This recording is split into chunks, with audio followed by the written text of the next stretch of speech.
It's nice to see everyone. They tell me it's quit raining outside, so that's nice. We have a few announcements before we get started with the car. Regent Huckabee was abused at our last meeting, so we're going to give him the floor for a few seconds, only a few seconds, and let him rebuttal himself. Chairman Long, thank you very much for the opportunity to redeem myself this morning. Now knowing how difficult it is to select ties, gentlemen, my fellow gentlemen regents, I've placed at your table a tie. I suggest you keep it in a glass case, and in case of emergency, you break it and wear it. So, because I never want you to suffer what I've suffered. And 3 months of intense counseling, I'm much better now. And I want to make sure you're okay. To my fellow, the ladies on the board, I apologize. I did discriminate and did not get you a tie. But now that I am aware, I promise you I will never mess up again, but this is your emergency tie. So please enjoy on my behalf. So. It's not that difficult to select ties, is it, Dr. May? No, it is. Trust me, it is. That's great. Thank you, Chris. Thanks. Okay, any other announcements before we get started? Carr Foundation. Chairman. The meeting of the Board of Trustees of the Carr Foundation is now called to order. The first order of business is to approve the minutes. Is there a motion to approve the minutes of the Carr Foundation meeting held on August 6, 2015? So moved. Second. All those in favor? Coffee's over here. Motion passes. Dr. Flores, you'll please present item 1 regarding the dual credit program update. Good morning, Regents. If you will look in your packet, the Carr Foundation packet, and go to enclosure number 2, you will see the report for dual credit. We actually have 2 programs at Angelo State University. The first one is the Regent Scholars. Those are students that come onto the Angelo State campus. We had 39 students participating in that program. Then we have the Presidential Scholars, and those are students that receive dual credit at their high school. And we have 1,825 students participating in that program for a total of 1,854 dual credit students at Angelo State University. The next slide, next page. Okay, thank you. The next page shows all of the different high schools that are participating in the Presidential Scholars Program and their enrollment number.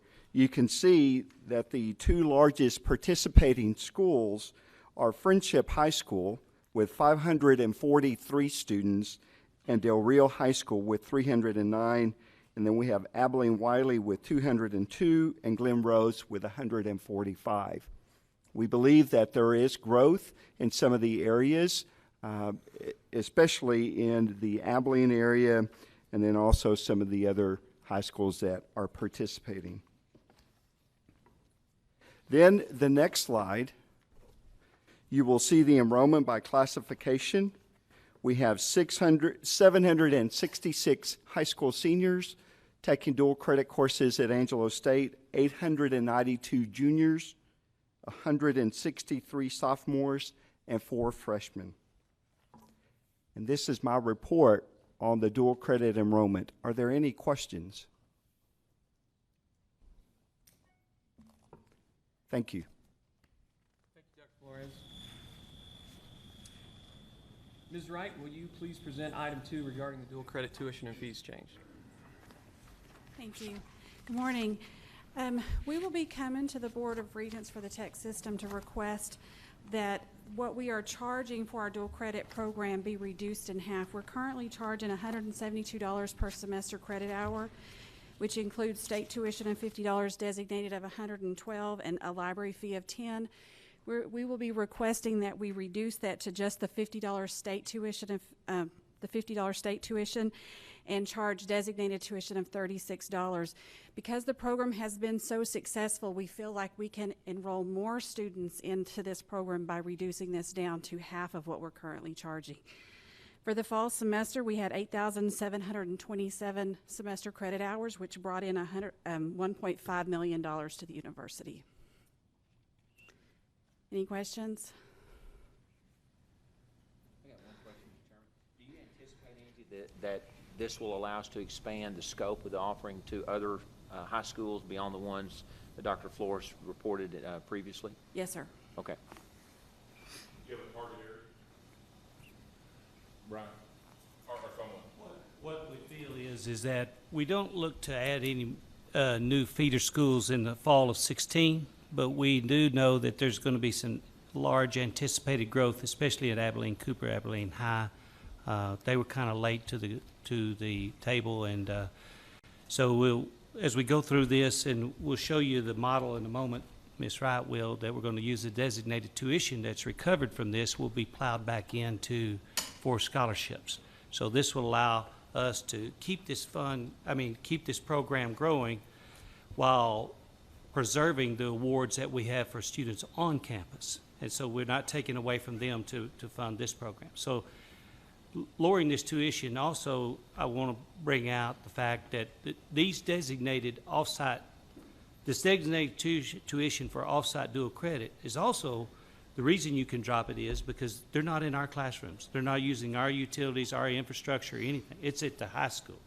So that's a further justification of reducing this tuition. Mr. Chairman, could I ask a follow-up question to that? Brian, how many of those students convert to ASU? We don't. Are you tracking that at all? There's guesses all over the board. Okay. And the evidence is obviously anecdotal at this point. But we will be tracking it for the future I semesters. think that would be a good metric for this board to know. Yes, sir. We're going to track everything, and we'll know not only once how many come to us, but how successful they are after they reach Angelo State. Right now, students that come to us with dual credit are far more successful than the average of our students in retention rate and graduation rate. And we not only think that will be similar to these students, but we think it'll be better. The cooperation we've had with faculty at the high school levels in working with their curriculum, especially this summer, has been very good. And we think, but we've also, through this agreement, we get access to these students to go on campus to talk to them about Angelo State. And we've been to every single school already, and it's been phenomenal reaction to that. And so we think we're developing students that'll come to ASU. I applaud the program. I'm a big fan of what you're doing. I'd like for us to start being able to track how much this actually results in these students coming in. We'll have our first shot, obviously, next fall, Next fall. and we'll know how many actually converted to Angelo State students. Does the dual credit, are there many other institutions that will accept the dual credit? All of them. Yeah. That's state law. Yeah. And we have too for many years. Primarily, the dual credit was offered by community colleges. And so this is just our example of being able to go into that. But, all of us benefit from that because it allows us to get them out quicker, obviously, if they come. Yes, the dual credit students are your overachievers, and the ones who have a lot of times a lot of parental support. They're the best students. The high schools want it that way, and so we're going after the top students in that area. Yeah, and this allows us to provide the dual credit programs to the students who might not could have afforded it, because a lot of the dual credit programs, like my daughter participated in, we paid for those out of our pocket. So this allows more students in a broader range of incomes to be able to participate. Angie, Mr. Chairman, I'd like to take a minute. Chancellor, I hope that we heard that, and I hope we're communicating to the general public exactly what she just said, because this is such a great opportunity. I mean, at Texas Tech University System, Angelo State, we're lowering the cost, making it more affordable for these kids that couldn't otherwise participate in dual credit programs, and so I hope we're communicating that to our constituents. I think that this program in and of itself is unique because it does provide it's a no cost to the student. That's and right. One of the debates that has been going on about dual credit is how do you pay for it? And this is probably one of the better, if not the best, solution that I think it's out there for dual credit. So I congratulate Dr. May and Angie and your team and what you're doing there. At the end of the day, as Regent Anders pointed out, the goal is to create a pipeline of students into Angelo State. We're using Angelo State resources, so tracking these students to make sure that we have some high proportion that ultimately go to Angelo State, then it's a successful program. Yeah, we'll be able If to. a high proportion are going somewhere else, then we have to look if is that a proper allocation of Angelo State resources. Correct.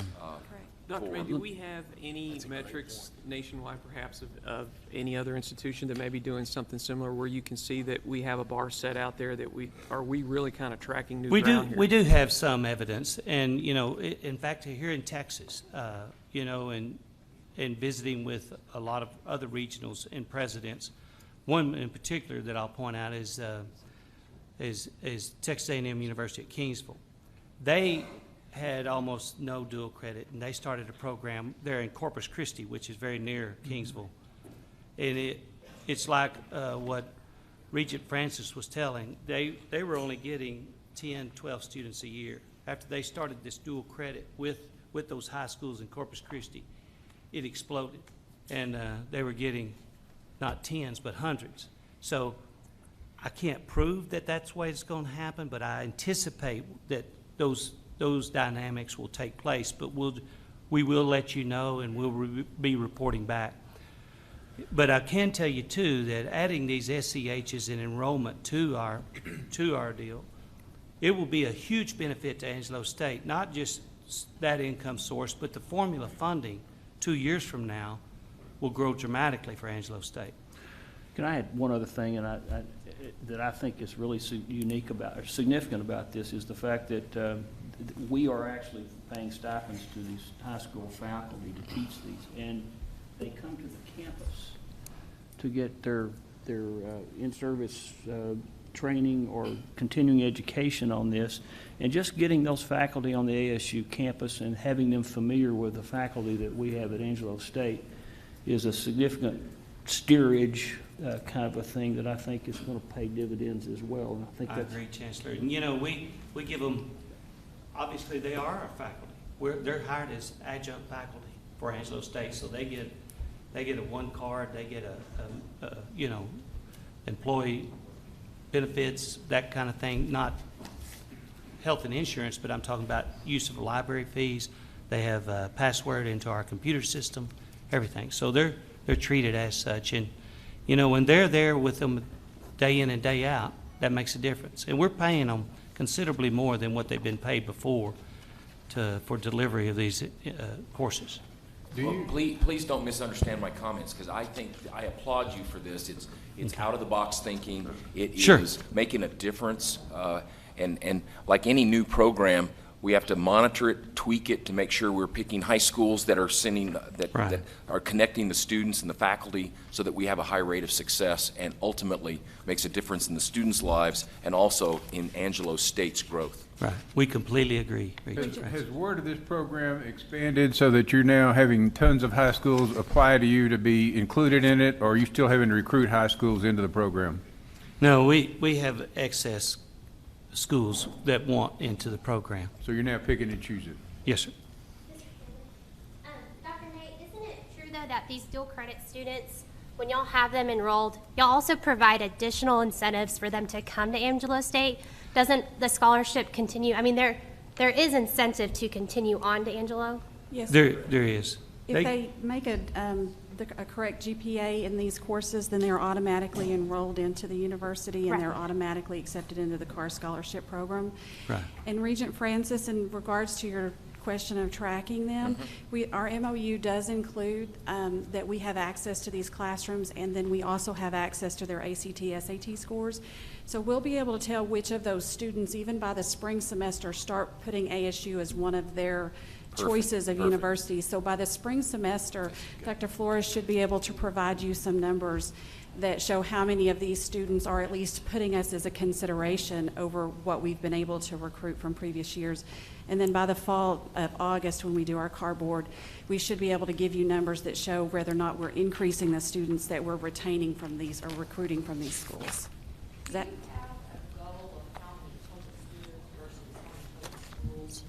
That you want. This is kind of a pilot program. So you're trying to look at what your costs are, and I'm assuming that you're trying to track cost per student and then cost per school when you add, and then determine what the results are per school district that you have.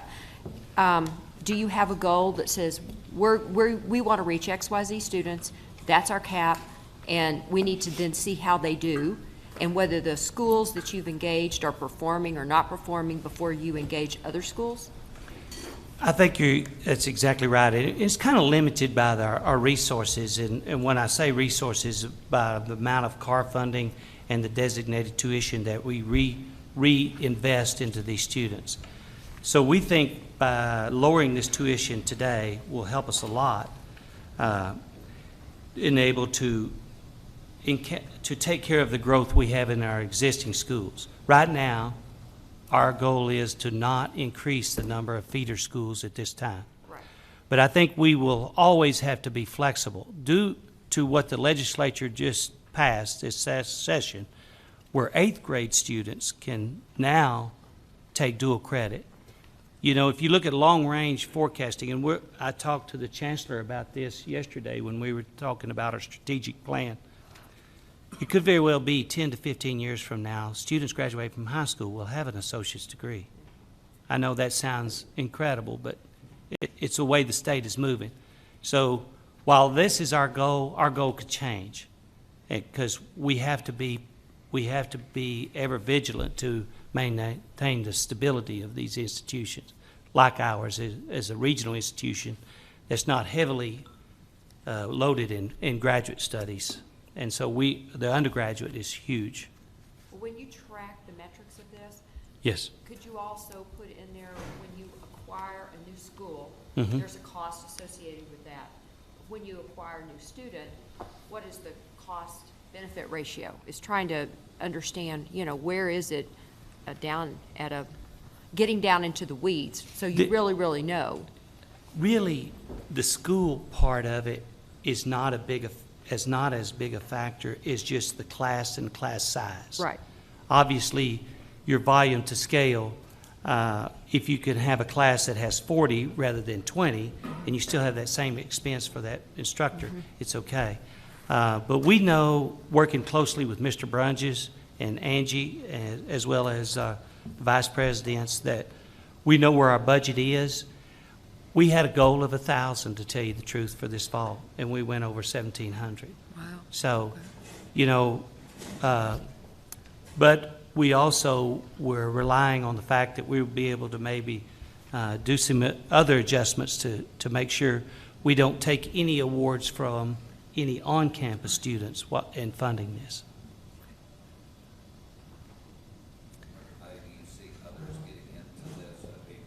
I do.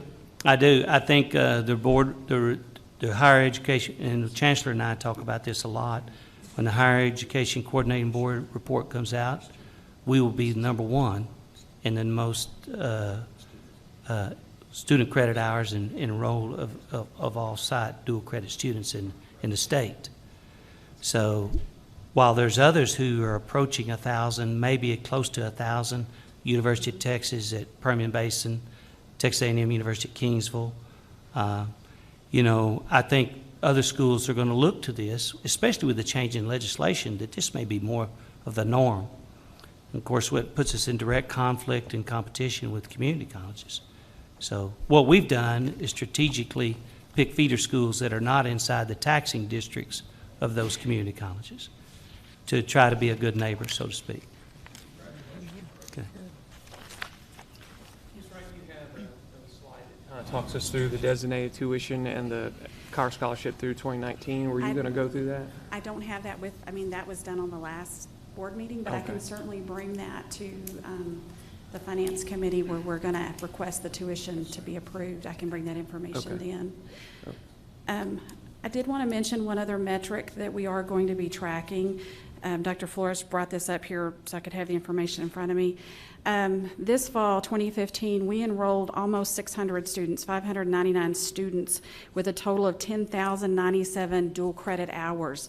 That's $2.5 million that we lost in revenue that they paid to somebody else to provide that dual credit.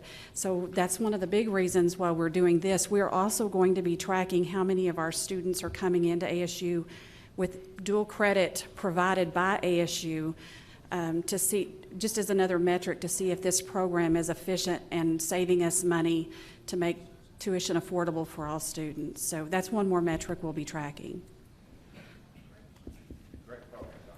Thank you.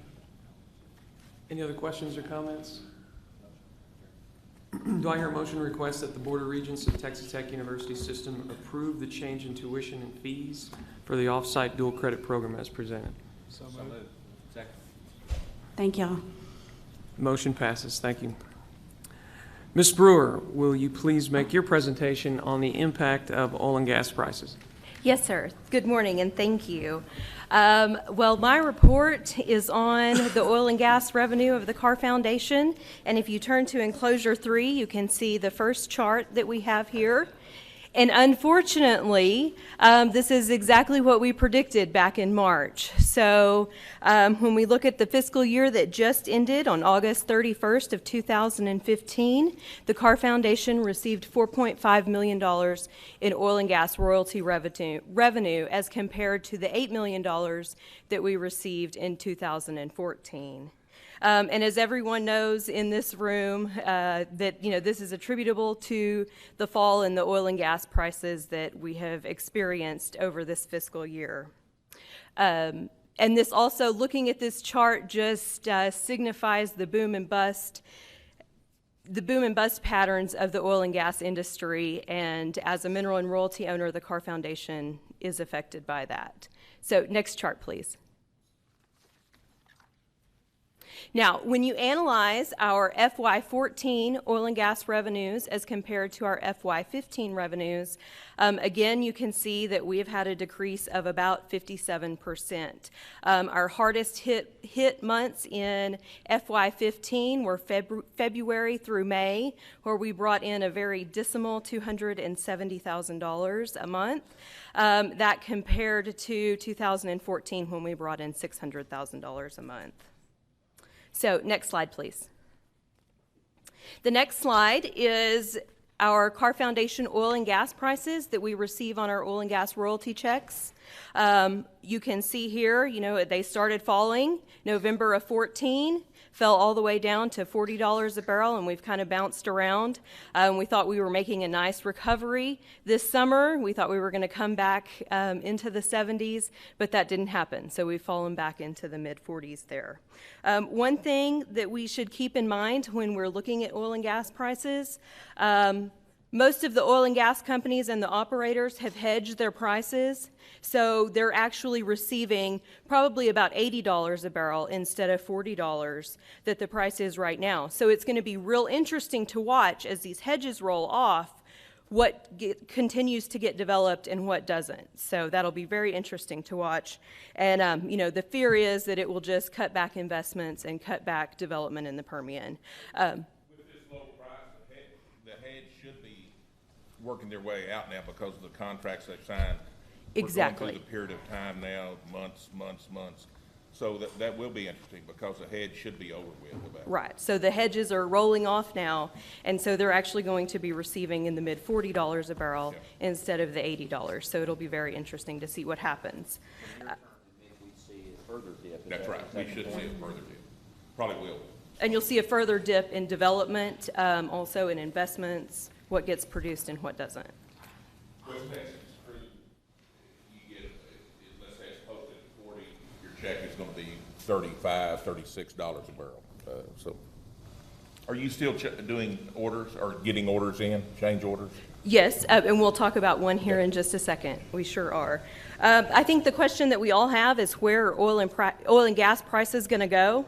Nobody really knows the exact answer, but we don't see a recovery happening anytime in the near future. Could be anywhere from 3 years to possibly up to 10. So, you know, I've said this before, but we're in an oversupplied situation. So until production volumes come down or worldwide demand goes up, we're going to be in this same situation. So next slide, please. So now that I've given you some bad news, I would like to end with the last slide showing some positive news. This last slide is a picture from one of our software programs. This is Drilling Info. Right here we have a picture of Section 13, Block C7 in Reeves County. Just 2 months ago, we completed a wolfbone trend well, which goes across Section 13 and Section 3 right there in the picture. We have been working with our operator, COG, to get our division orders and to get us in pay status on this well.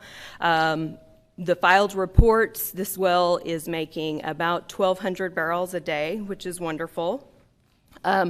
Looking at the Carr Foundation bottom line, this will add about $100,000, if not more, even at $40 a barrel to our annual revenue. We also have 2 other sections in Reeves County that are currently under lease. We have not seen any reports on wells being permitted on those sections, but we are very hopeful. You know, things haven't slowed down in Reeves County at all. They're still going. That's still an economically viable well, turning in some big production numbers. So we hope that we do get those other 2 sections developed, and we'll report that when that happens. I don't have any other questions, or I don't have anything else, but, Despite the news and the oil royalties here going down about 43%, the Carr is not dependent today on oil royalties. It basically supplements the endowment for the Carr, which is a very significant thing. So the Carr endowment still is $142 million in liquid assets. So that is very good. So it will not affect the generation of revenue for scholarships as much as if it was a more substantial part of the endowment. It's more dependent on the performance of our foundation than it is on production of oil. And actually, in the short term, we should benefit. WTI trades at a discount to Brent because so much of it gets trapped in West Texas and can't get out. And so as they create additional pipeline space to the coast, you'll see that discount, because traditionally WTI always traded to a premium. And so for the last 3 or 4 years, this pool trapped in the Permian Basin. And so once it gets released in the short term, even if oil prices stay the same, we'll see additional revenues just as they unclog the system. Good point, yes. Good point. But the best one is the foundation. That's right. That's right. Right. Mr. Chairman, I'd just like to thank Angie for the work that she's done. Privately, I've told her when oil prices were $100 a barrel how much we appreciate her loyalty and commitment to the Carr Foundation. And I want to say during that time, now that prices are lower, we also appreciate your commitment and loyalty. I would also like to remind the committee that as chairman, through July of this year, we were always in the blue on the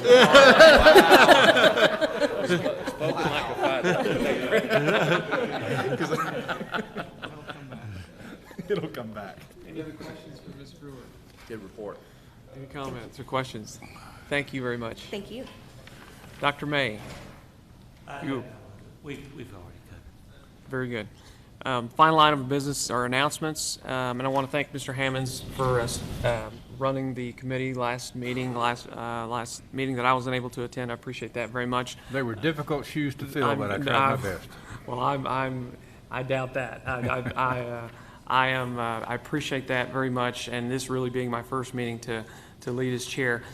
Both, and Mr. Regent Hammonds has already spent a little time on the campus of ASU. We're both going to kind of recommitted to getting more engaged in the scholarship process, and we've talked about this, and we're both going to be spending even more time working not just with the ASU staff, but with each of you as members to ensure that we're doing our due diligence here as well. So thank you guys very much.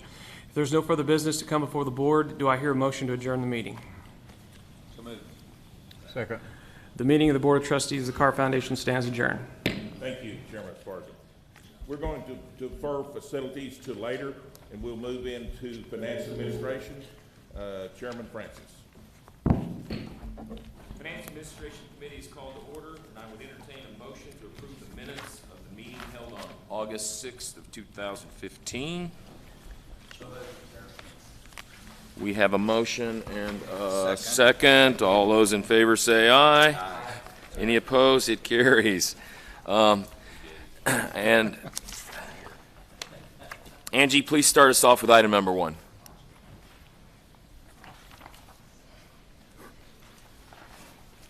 Thank you, Chairman. I don't want to just do the whole thing over again, so I did want to point out that I did have, Mr. Brunges has provided the information that you requested, which is the budget that we had done previously with the estimated semester credit hours, the revenue, and the expenses of this program. Mr. Brunges, did they get that handout? Okay. So unless you have any questions about that handout or anything else that we've discussed, we basically are just requesting for our global fee document to reflect the changes and what we'll be charging the dual credit students effective this spring semester. And I think one thing that I want to point out is that your commitment in the early years was descending actually the next 3 years, as you were anticipating that the tuition, the designated tuition would help make up some of that difference. Is that Yes, correct? sir. Yes, sir. Thank you. Any questions? We'll notate that Regent Steinmetz took credit for the balanced budget up to date, and if there are no other questions, I'd entertain a motion for the approval as the item is presented. We have a motion, a second. All those in favor say aye. Any opposed? It carries. Mr. Brunges. Thank you. The next item concerns the ratification and approval of student debit and stored value cards. It is ratification because we have to sort of apologize for the fact that we've been doing this and we didn't know there was a state law that required us to notify and ask for the approval of this board. ASU, by the way, did come into the Texas Tech University system, and they already had the program established, so we cannot go back and recreate the approval, so that therefore we thought it would be good for this board to approve it. The Texas Education Code section 51.940 says the governing body of an institution of higher education may establish a program to provide students enrolled at that institution with a debit card. Both of our academic institutions, Texas Tech University and Angelo State University, have cards that this will apply to. Section 0712.1.f talks about Regents rules that are in force. ASU has what they've called the one card. It's the official identification card for all students at Angelo State. It's used to access their university services. If you want to use it off campus, you can elect to use an ASU One account, and then it will be administered through Hire One, which is a service agency. Can also be used as a debit MasterCard. The dining plans can be used. This is their identification card for dining. An ASU One card had been in place prior to joining the Texas Tech University system. At Texas Tech University, it is the official identification. The Raider card is official identification for all faculty, staff, students at TTU. It's got, you can put cash, stored value on this card. There are several facilities on campus where you can actually add cash to this. It may be used at printing stations, which is a really popular option. Students want to print something, they have a card, they can actually go there and swipe it, copying and printing. Barnes and Nobles, Cowabungas, which is a snack, a luncheon place, and Select Ovation concession stand locations, primarily in the arena. Also, the only one that we've partnered with is the Varsity Bookstore, but the Texas Tech University Student Government Association is really interested in applying this and finding some merchants to participate. We will not allow the use of these cards and their cash amounts to be used for alcohol or tobacco products. That concludes my presentation. These are just cards with that function more or less as a debit card. Questions for Mr. Brunges? Mr. Chairman, one question. Does the ASU one card have a similar restriction on it, Jim, again, for tobacco and alcohol, or yes, no? Yeah, Angie, did you hear the question? Does the ASU One card restrict alcohol and tobacco purchases? Would not, okay. Direct, Okay. because that's their money. Okay, We don't makes want sense. that. And the TTU is doing it because they're going through a third party to Okay. actually help administer it. If there's no questions, I entertain a motion for approval as the item is presented. Second. Motion is second. All those in favor? Aye. Oh, it carries. Mr. Brunges, item number 3. Thank you. This is an item for Texas Tech University Health Sciences Center, and Texas Tech University Health Sciences Center at El Paso. The appropriation bill this year requires this board to review and approve that if we are going to exceed the FTE cap that is authorized in the appropriation bill, that we submit a request to the LBB. Administratively, we are prepared to do this. We have done this in the past and submitted requests to the LBB.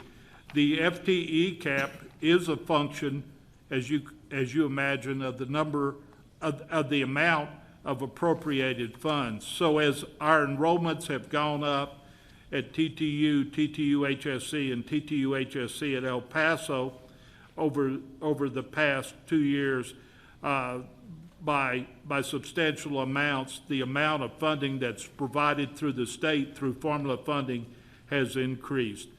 Therefore, this is a request to increase the number of FTE at TTU by 100, or 3.7%. Their enrollment has increased 8.2% over the same period. At Health Sciences Center, an increase of 7.3%, while their enrollments increased 11.4%. And even at TTU-HSC at El Paso, even though this is an estimate, and they've now become a standalone institution, and this is a 17.5% increase, and their enrollment has actually increased 35%. This is submitted to the board for their review and approval. Questions? Then I entertain a motion to approve the item as presented. So moved. We have a motion and a second. All those in favor say aye. Any opposed? Carries. Item number 4. Thank you, sir. This is a Regents Rules amendments to chapters 2, 3, and 7. This item has been reviewed by the Regents Rules Committee, chaired by Ms. Montford, and including Mr. Anders, Mr. Francis, and Mr. Steinmetz. The committee met and reviewed this. The majority of the changes that are required in this set of changes is because of Senate Bill 20. Senate Bill was a comprehensive bill that looked at state contracting and purchasing procedures. It was done in light of some at least questionable procurements at HHSC, Health Human Services, that were had some questionable transactions, and so this was a tightening of the requirements. We, in the Texas Tech University system, had good procedures in place and good procedures in place for the approval by this board. This has included several minor changes. For example, some of the changes include to more clearly define the delegation of authority to the chancellor and presidents in certain situations, and that has been moved to a different section. Also, the threshold for Senate Bill 20 was contracts that exceed $1 million. Our board has written a policy of $1 million per year as a threshold, so we now have incorporated the new language into the delegation of authority by the board.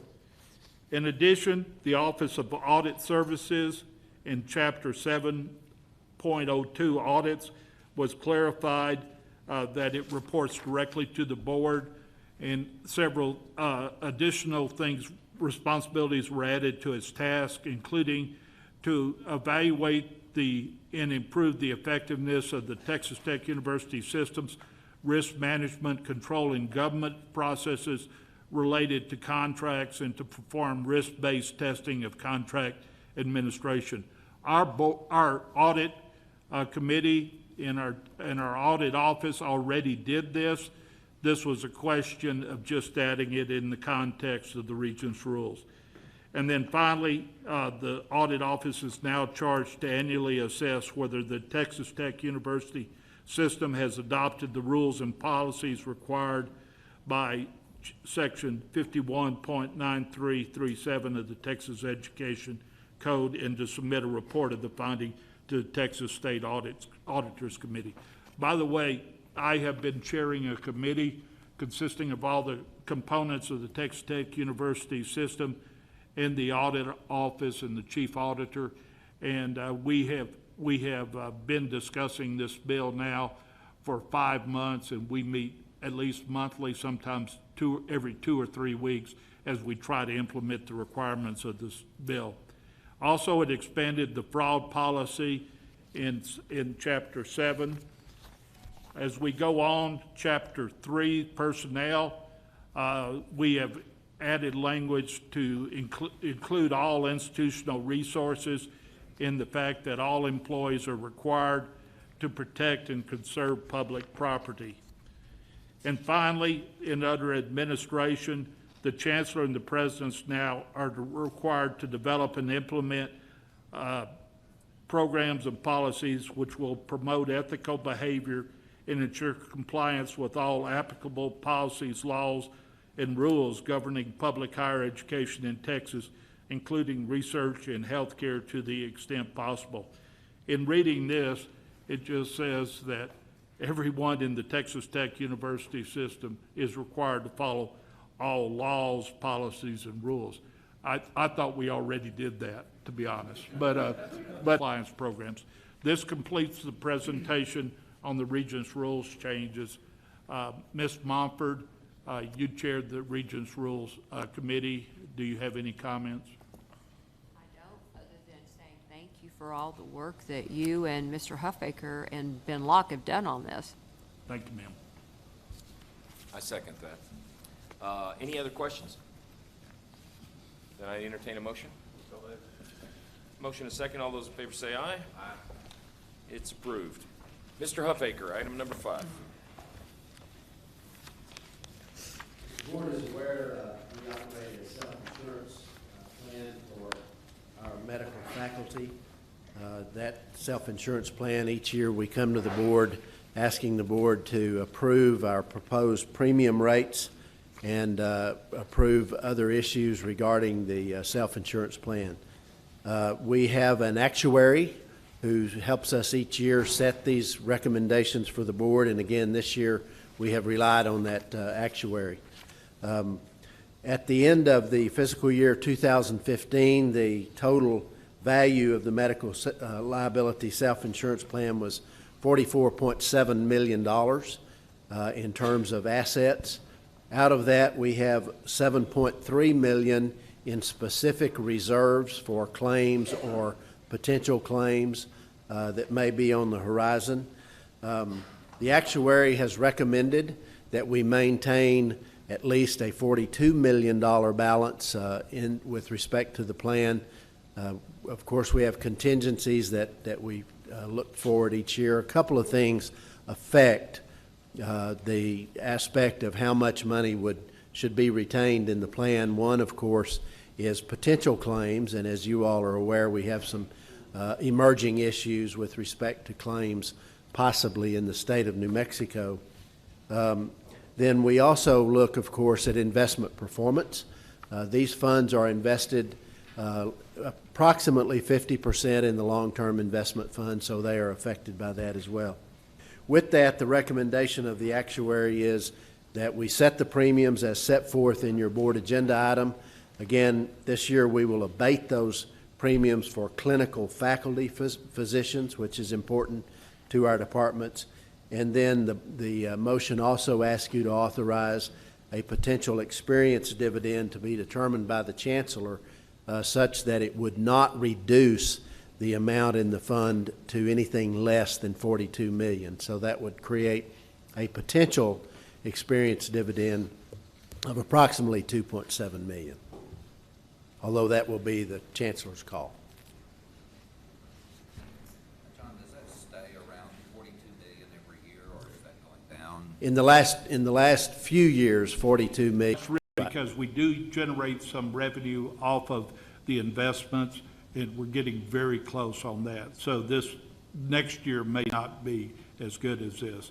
Also, I would like to remind the board that back in December, because of various distributions out of the fund, we had gotten out of alignment with the 50-50 distribution between the long-term fund and the cash fund, and this board recommended and approved $8.5 million being moved from the long-term fund to the cash. That ended up, considering what has happened in the last 8 months of 2015, was a very good move. And if I can also make a point that one of the things that in the spirit of this fund, these are funds generated by the physicians practicing. So even at the university level, when these funds are redistributed, we don't wind up using this money to put over into the School of Nursing. So this is the medical practice plan money that's been generated by the physicians. So other than abatement of the premiums, we really do try to turn this back over to the School of Medicine for purchasing equipment and other things like that. So the universities don't take this and distribute it amongst other things. Dr. Mitchell, it's also important to note, just like you said, that it's used for one-time expenses. It's Right. not a recurring commitment of Right. funds from year to year. John, you mentioned possible actions in New Mexico, so we have some potential liability out there on the horizon, which is not subject to tort reform, I take it, correct? Cases that may subject Texas physicians to New Mexico courts and New Mexico law are still on appeal to the New Mexico Supreme Court. Okay. But there's probably some kind of accrual for that, I would imagine. Yes. Yeah. So one question, Mr. Chairman? One question? There are two parts of this. There's an abatement of rate, and then there's, quote, the experience dividend. So on the experience dividend, does it have particular use that is guided by policy? Or it's just, it comes back and it's used for, that's what you're talking about, using for, you know, needed equipment or something, some kind of investment? That changes year to year. Okay. So for example, it comes back, that's given to the discretion of the dean of the School of Medicine. So for example, if they need a new laser in ophthalmology, there's not a policy for that. That's where they'll use the money that year. If the next year, if OBGYN needs something, that's where it'll go. It's a management decision. That's right. Right. Yeah. And I will say that the monies that are remitted to the health science centers are remitted based on a proportion that has to do with the relative size of the practices. In other words, the amount of contribution that they make. Any other questions? Then I entertain a motion to approve the item as presented. A motion and a second. All those in favor say aye. Aye. It carries. Chancellor Duncan, item number 6. All right, so item number 6 deals request requesting your approval for a consulting agreement to provide federal relations support with a firm named Lewis Burke. And let me begin by sharing a little bit of where we're headed in federal relations. The vision here of the system, and I think the components as well, is to move to a different level on federal relations than we've been in the past. We're very fortunate in that our previous strategies have developed a really strong presence on Capitol Hill in Washington. If you look at, we have 3 alumni that are members, senior members of Congress. At this point in time, we've had good relationships. One of our key, I think, strengths in D.C. is our internship program, where we probably have, if you go to a Texas delegation member, you'll see a Texas Tech person in that office as a result of the internship program, and a lot of these kids get hired on as permanent staffers.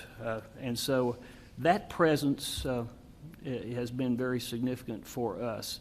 But that presence alone is not enough. And so the foundation has been laid. It's now the vision of the system and the president's to go forward with a different strategy, or a strategy toward developing more research opportunities for our faculty.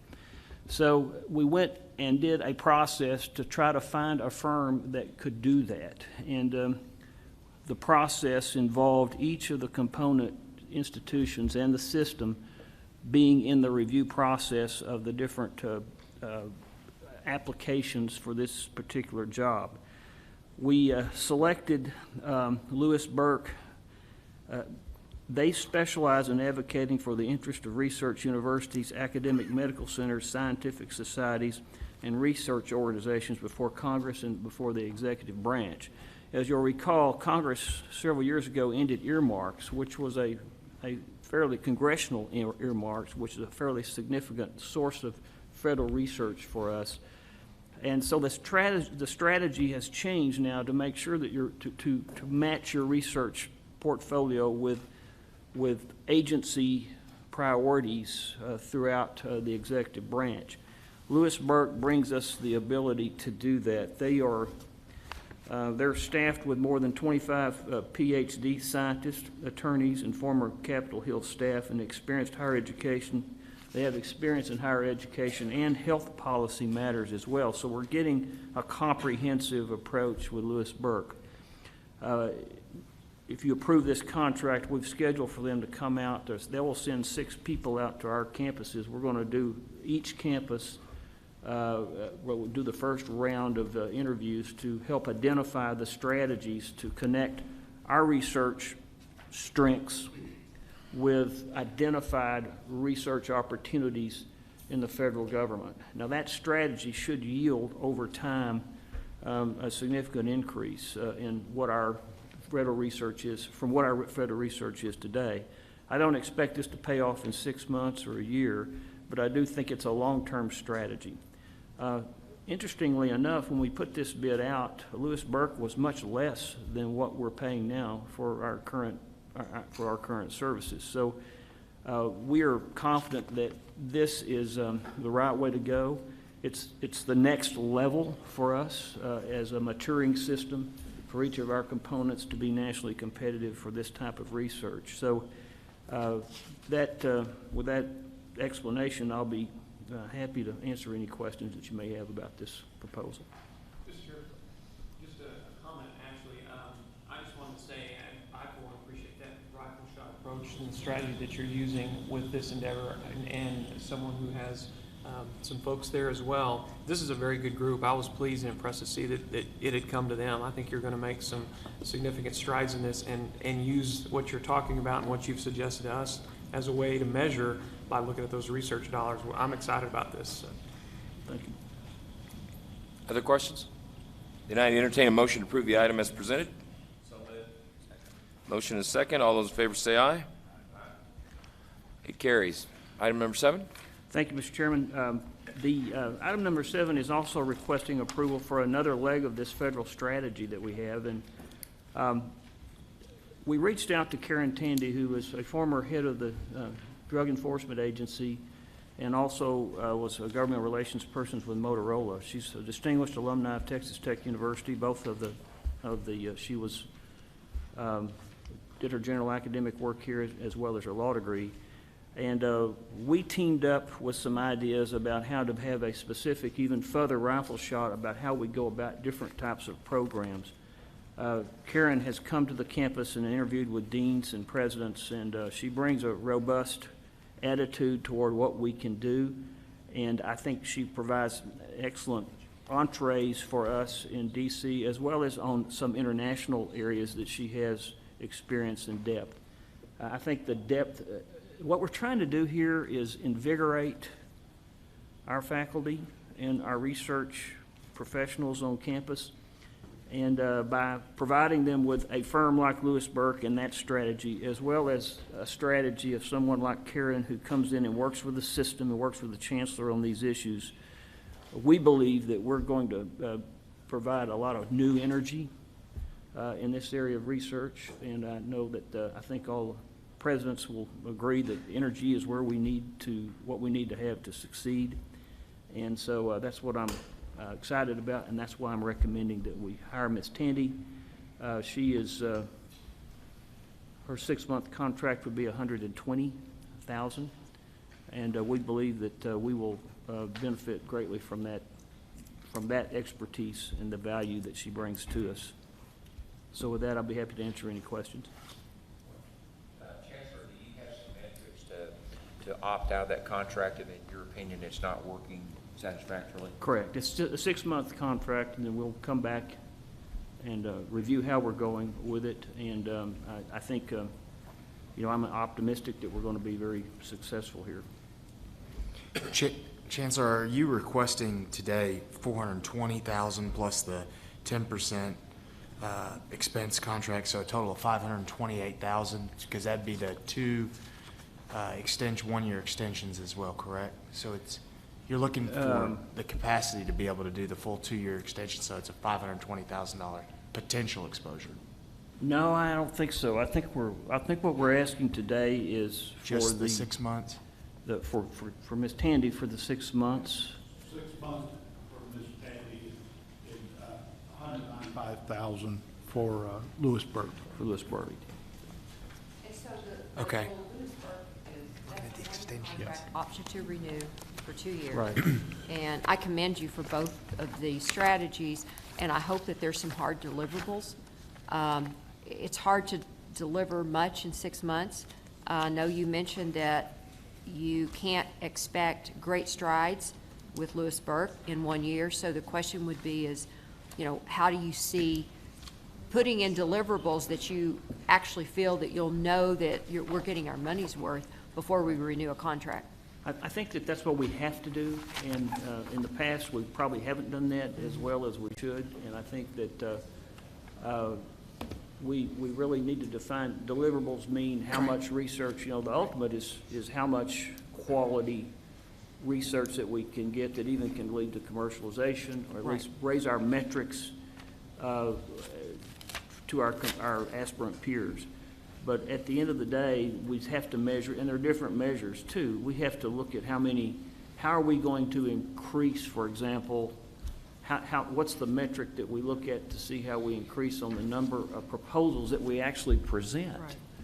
And how do we measure how far we're getting with those proposals, and then also the final dollar amount of that. And so we intend to be able to have that, and I'll have that in a report for you on a routine basis, so you'll see where we're going. But it'll be helpful for us too to know where we go. As our presidents meet every board meeting, we will look at these sorts of metrics too and see kind of how we're doing and where we need to improve. Great. Additional questions?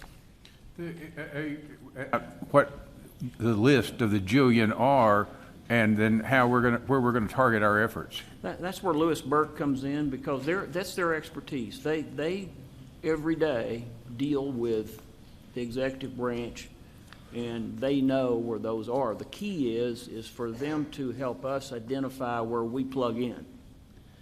And so the first round, as they come here and interview, it'll basically it's a meeting for them to get to know us a little better.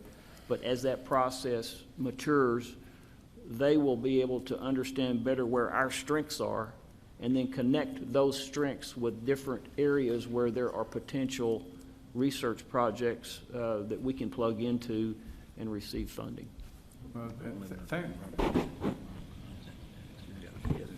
Yeah, and Ted reminds me that Michael Kahn, who's our research VP at the Health Science Center, has had experience with these folks. Very good. They used to be Houston was one of their clients as well, and Houston did very well during that period of time. And so, but it's about connectivity. It's about identification, and it takes people with expertise to do that. And that's the new thing, the new strategy that we're bringing to the table with Lewis Burke and Karen Tandy as well.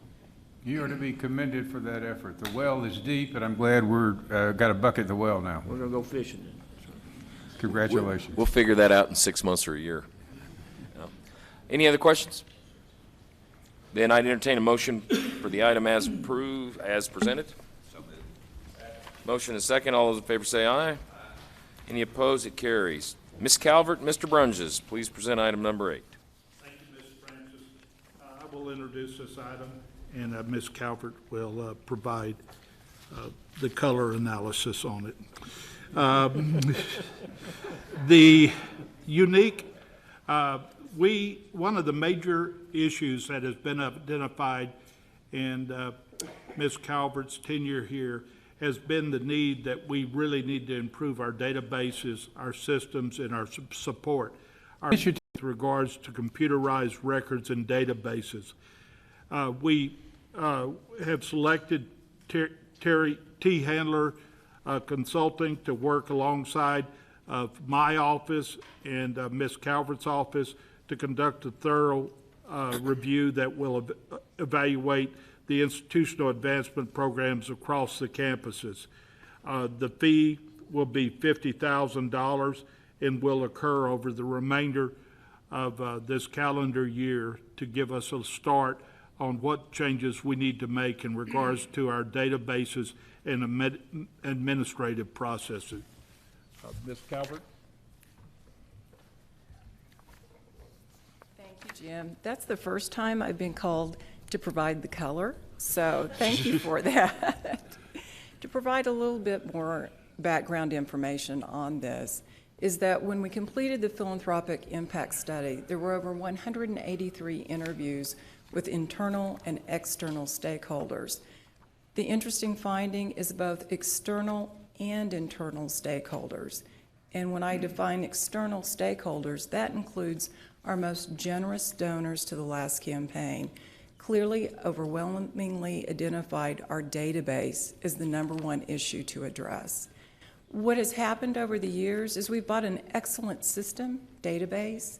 What's happened over the years when we've installed or made changes, we have made those changes based on a moment in time, not looking forward for future growth.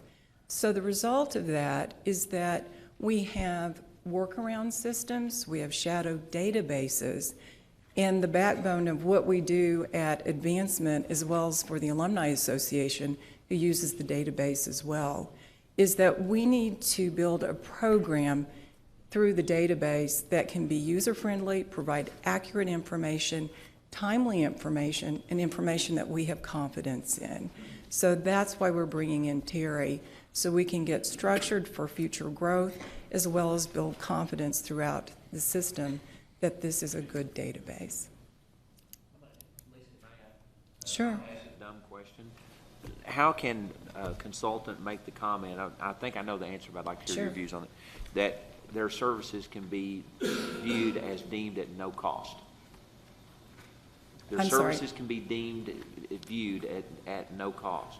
There's a comment in the description that his work oftentimes yields a result that's no cost to the institution. Yes. May I provide an example at the last institution? So I said it's a dumb question. No, not at all.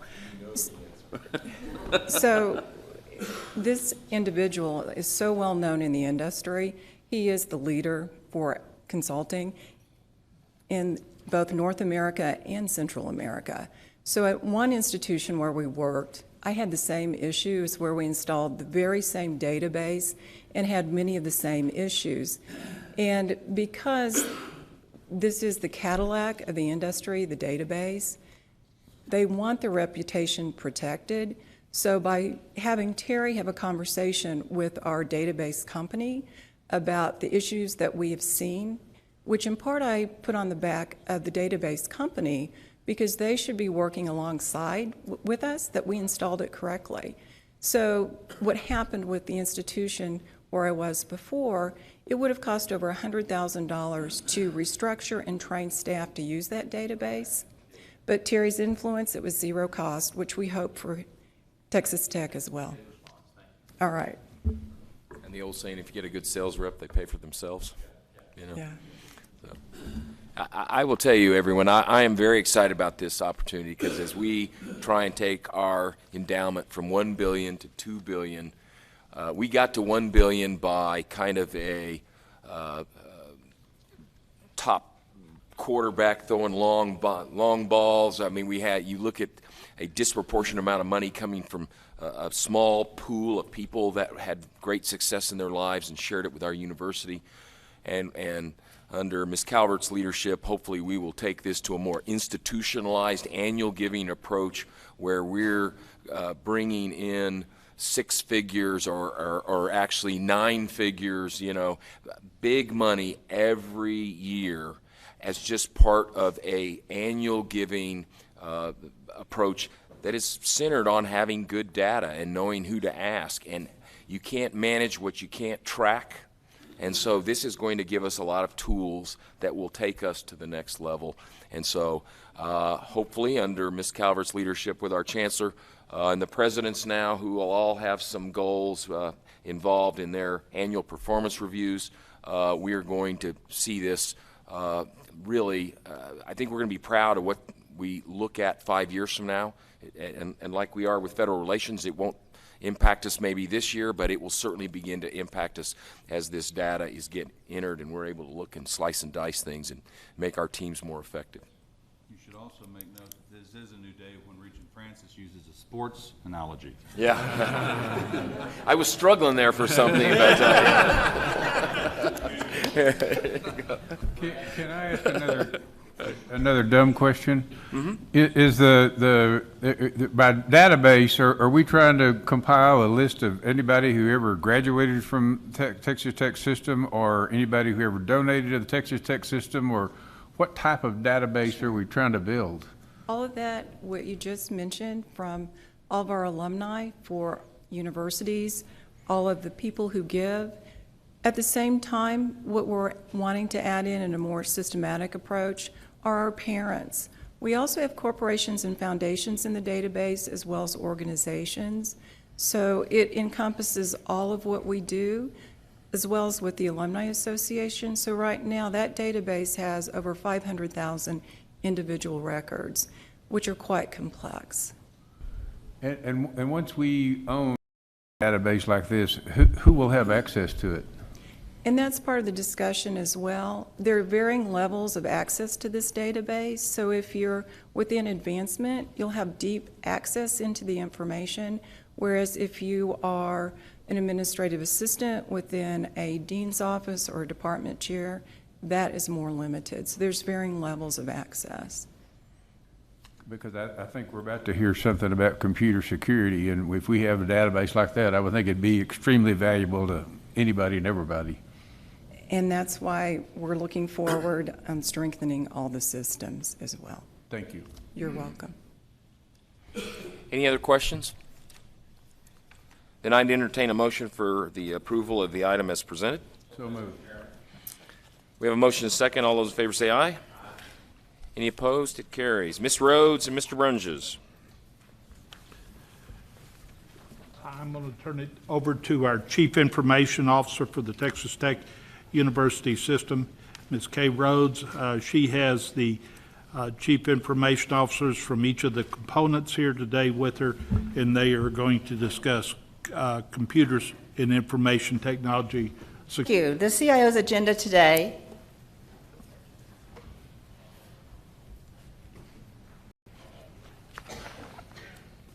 I can get this to work. It's not moving. Okay. when our Okay, chief there we go. information- There we go. It's not working. Okay. Well, the security's working. The technology's not. Thank you. Today, we're going to focus on IT governance collaborations, but primarily on how we protect the information and data at the various institutions. So first, I want to look at the, there we go. First, I want to look at how we're governed and how we collaborate together. So while each institution is very diverse in our roles and missions, the CIOs and our teams work very closely together, and primarily to gain the efficiencies and to collaborate through our sharing of experiences and working together on the appropriate projects. One of the largest efficiency gains that we have is our IT contracts that we write at the system level so that we can take advantage of volume pricing. As you can see from the chart, the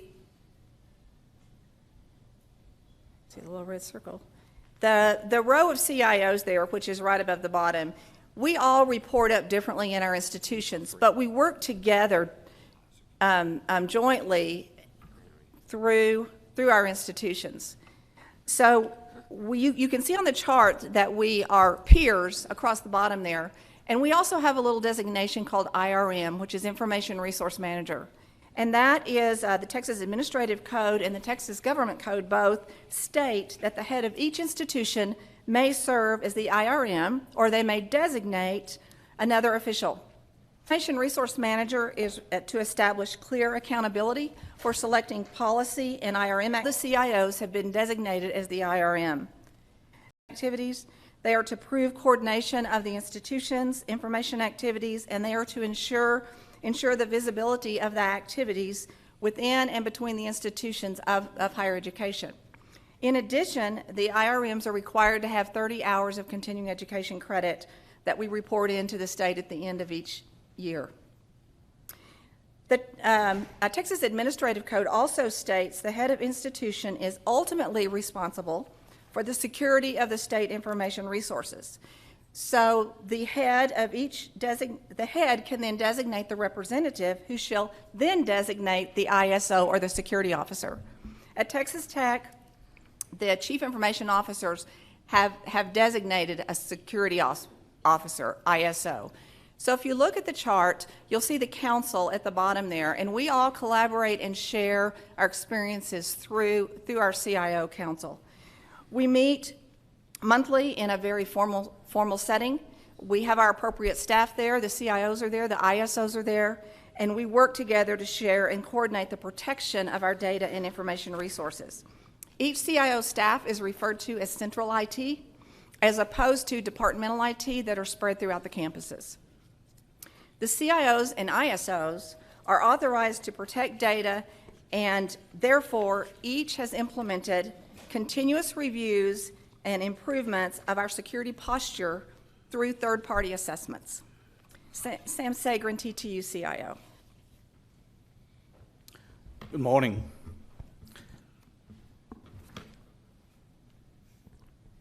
The security landscape has actually changed quite a bit over the last 30 years.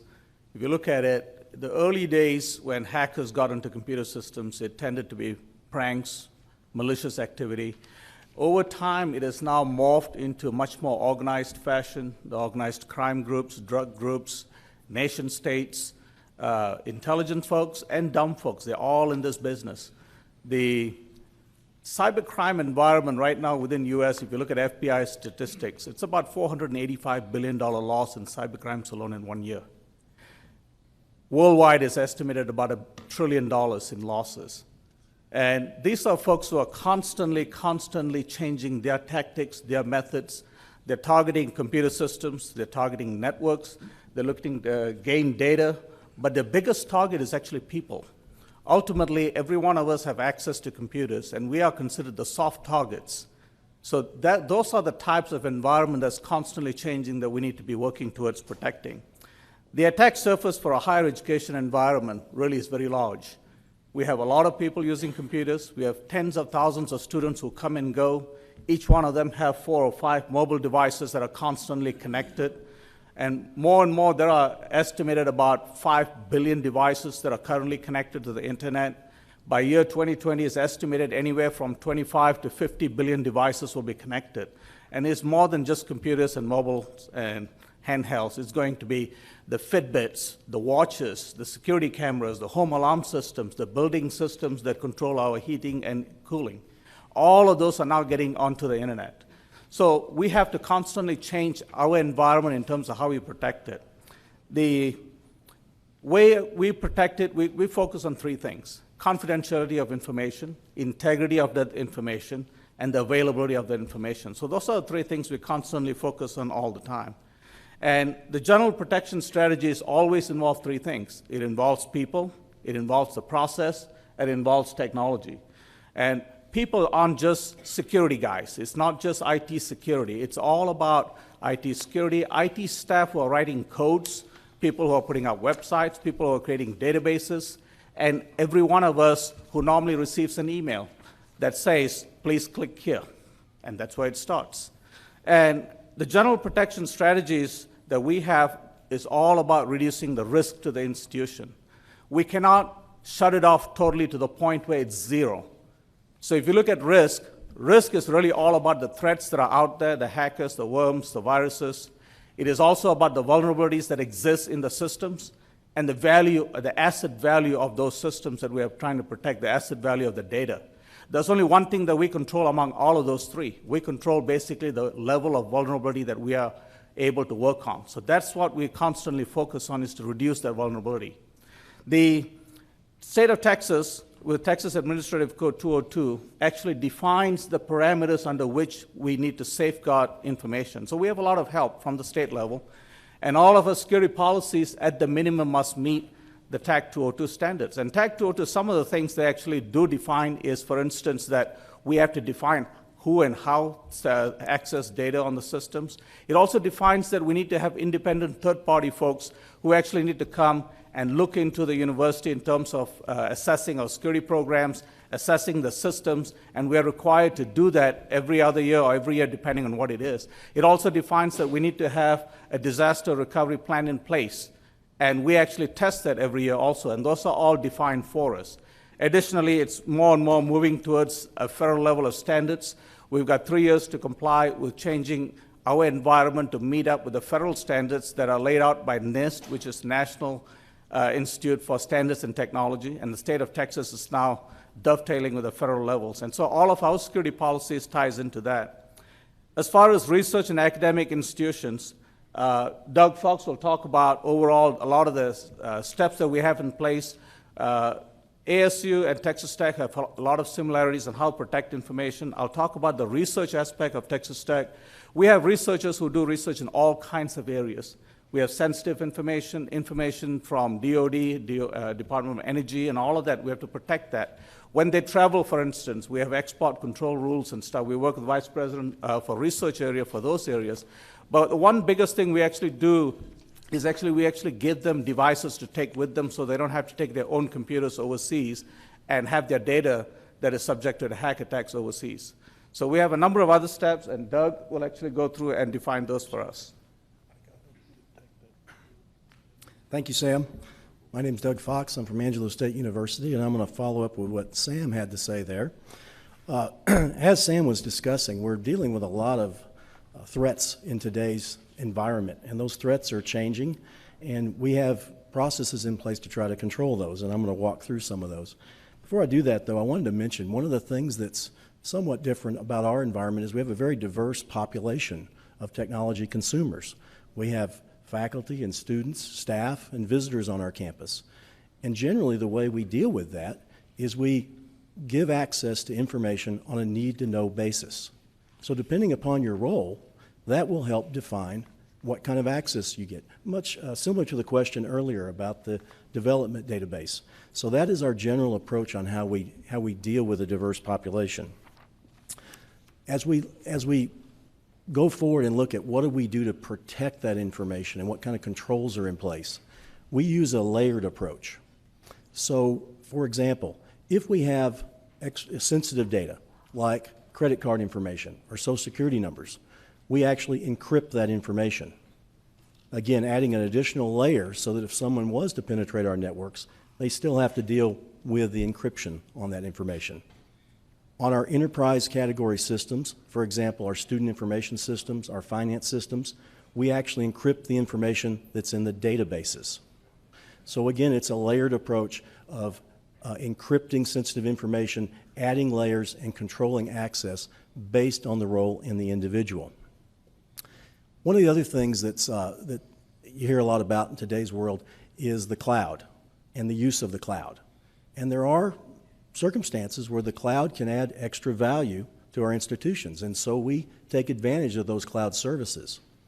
But what we do when we look at cloud offerings, we're very careful to make sure that we write into the contract and negotiate contracts that give us protections on our data.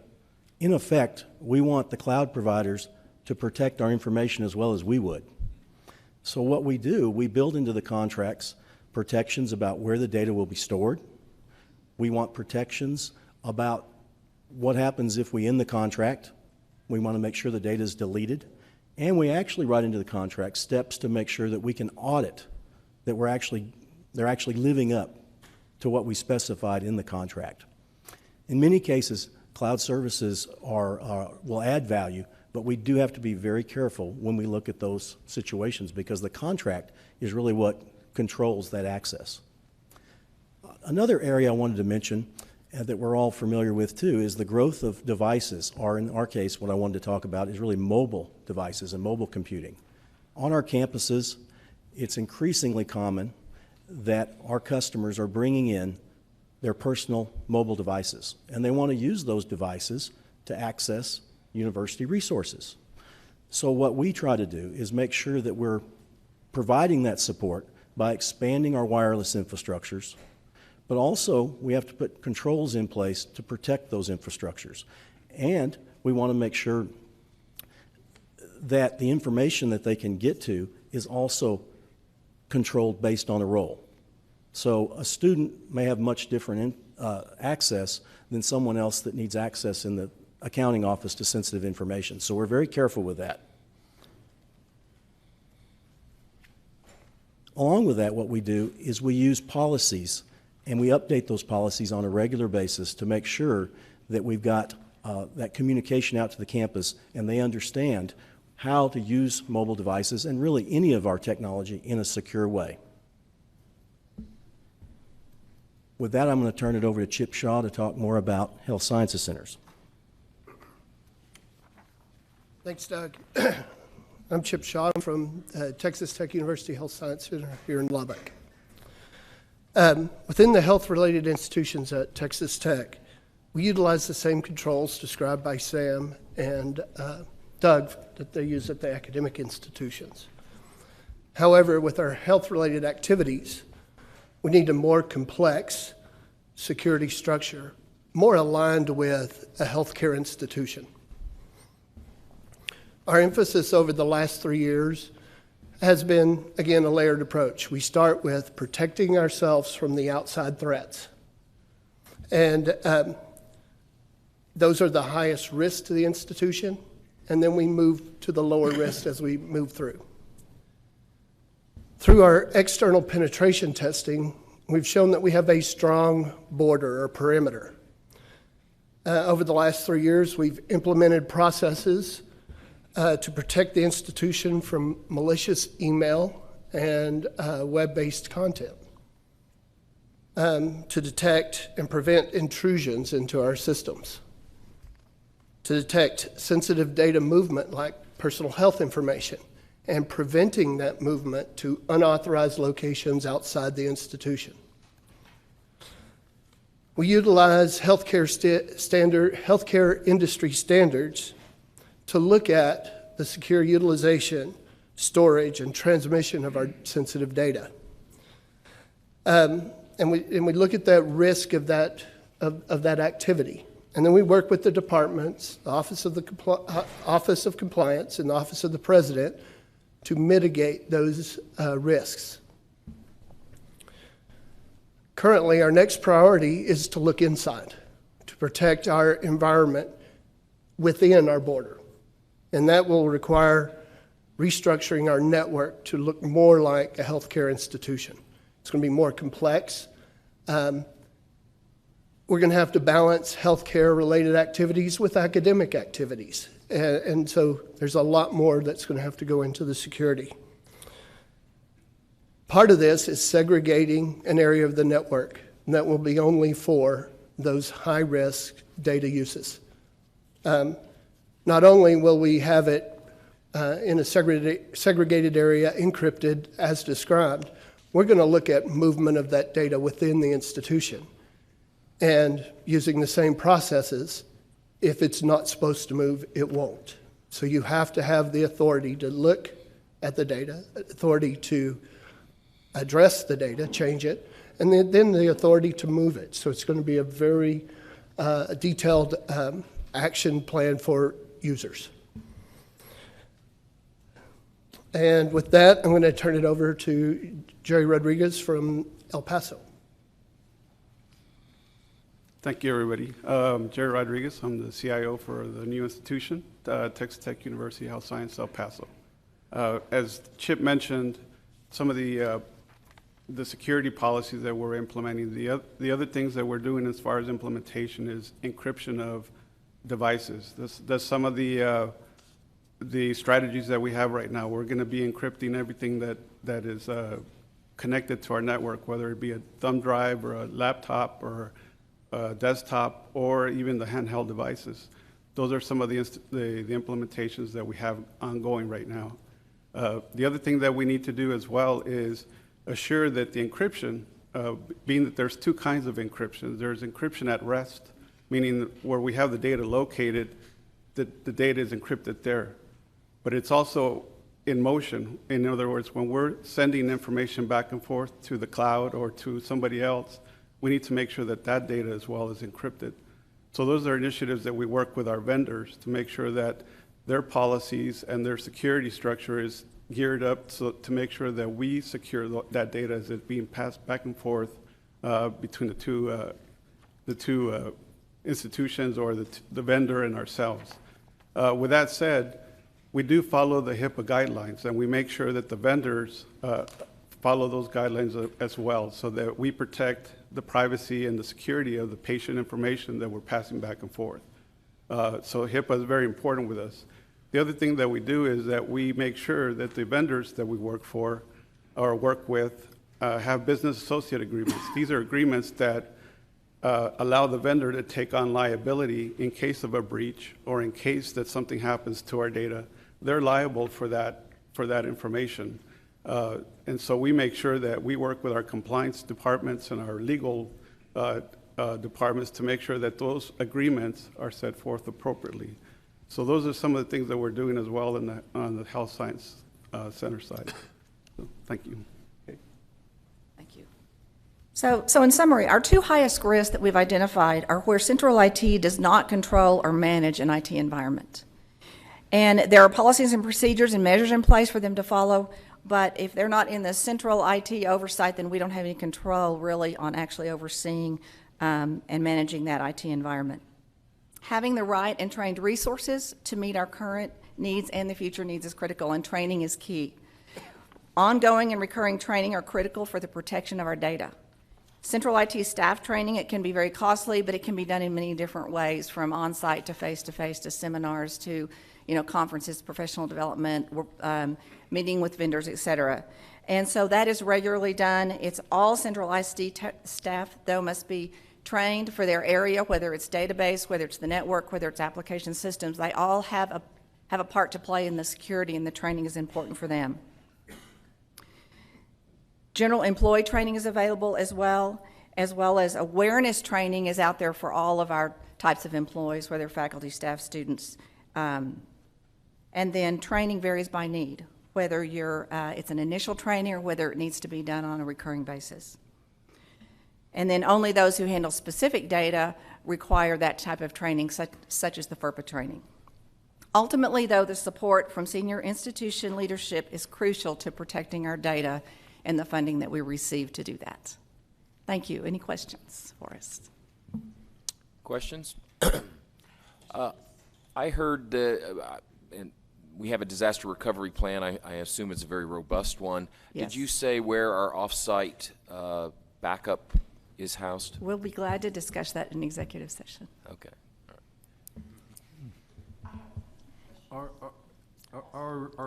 you satisfied that we are better off decentralized the way you guys are apparently organized than we would be if we had a single Texas Tech system, information department or organization department, whatever you want to call it? So there's one go-to person, the systems are all alike, they all function together, they all interact together, as opposed to being separated.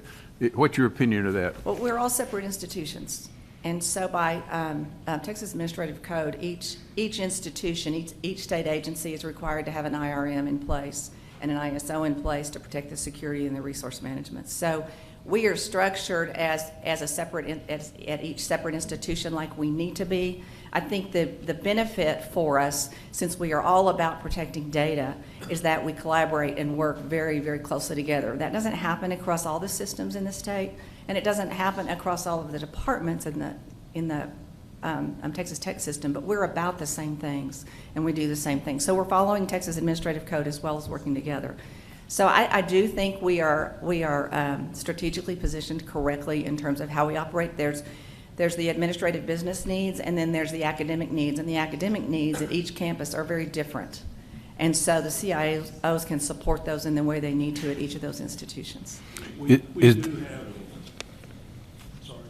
do have one administrative system for the entire Texas Tech University system, and that is run by the system offices. There's one system at Angelo State that's the same model, the same company, the same vendor. We'll eventually pull that into our main systems. But our administrative systems, payroll, personnel, accounting, that's all run in one place. Student. As far as the reviews of the entire system, is there a third-party company or organization that comes in and does a quarterly, annually, biannual review of all our diverse systems and comment on how well we're doing globally? Good question. There are different layers, as we mentioned earlier. The state of Texas requires reviews specifically in terms of network security, the perimeters in terms of how that's done, and that's done every 2 years. There's a separate review that's also done where we are actually required to bring in a third party that looks at the whole security program in terms of what the strategy is to protect data within the institution, and that's done every other year also. So those are all independent reviews that we have to do. And then the third piece is the disaster recovery piece, where we actually have a document that indicates the recovery process in case of an incident or major incident. So those are all documented, and periodically we also have our internal audit folks who review that in addition to the required third-party audit also. So is there a single company that does the third-party review for everybody, or are there different companies that do the different reviews? We collaborate among the system institutions so we can get the benefits of the system size, and so we get discounted pricing. So generally it might be a different company year by year, but normally when we get that one company, all the 5 of us will use that company for that year and get the benefits of the size. I mean, the place I'm trying to get so that as a board, we could look to this guy who said, I looked at everything, and if he's a good enough expert, then we would be comfortable that we're relying on that person to reviewed everything and said, the system's good, Regents, you can vote on it and move on down the road to the next problem. The way we do that is the state of Texas has the Department of Information Resources. The executive director of that is the state CIO. That group pre-screens and makes available a number of these third-party companies that the state has already screened. So we select from that group of folks. But you do all select somebody different, or could all select somebody We could select somebody different, but we have chosen to use the same one each year. Same one for 5 of us. We might pick a separate one for the next year.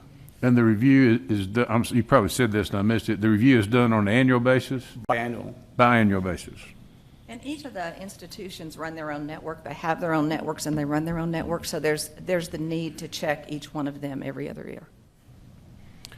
Ron, I can tell you as regents, we depend on Kim Turner's office to go in and make sure that they're doing all of that. So that's who we really look towards to make sure that the checkers checking the checkers, she's in charge of that for us. I mean, it's a frightening thing to all the data that's out there and all the crazies that are out there. I mean, I've had a guy from Nigeria get into my stuff, and it's a bad feeling when that happens. And on the institutional basis, the damage could be immense if it happened. And I just want to be comfortable that we got the right people checking on the right people.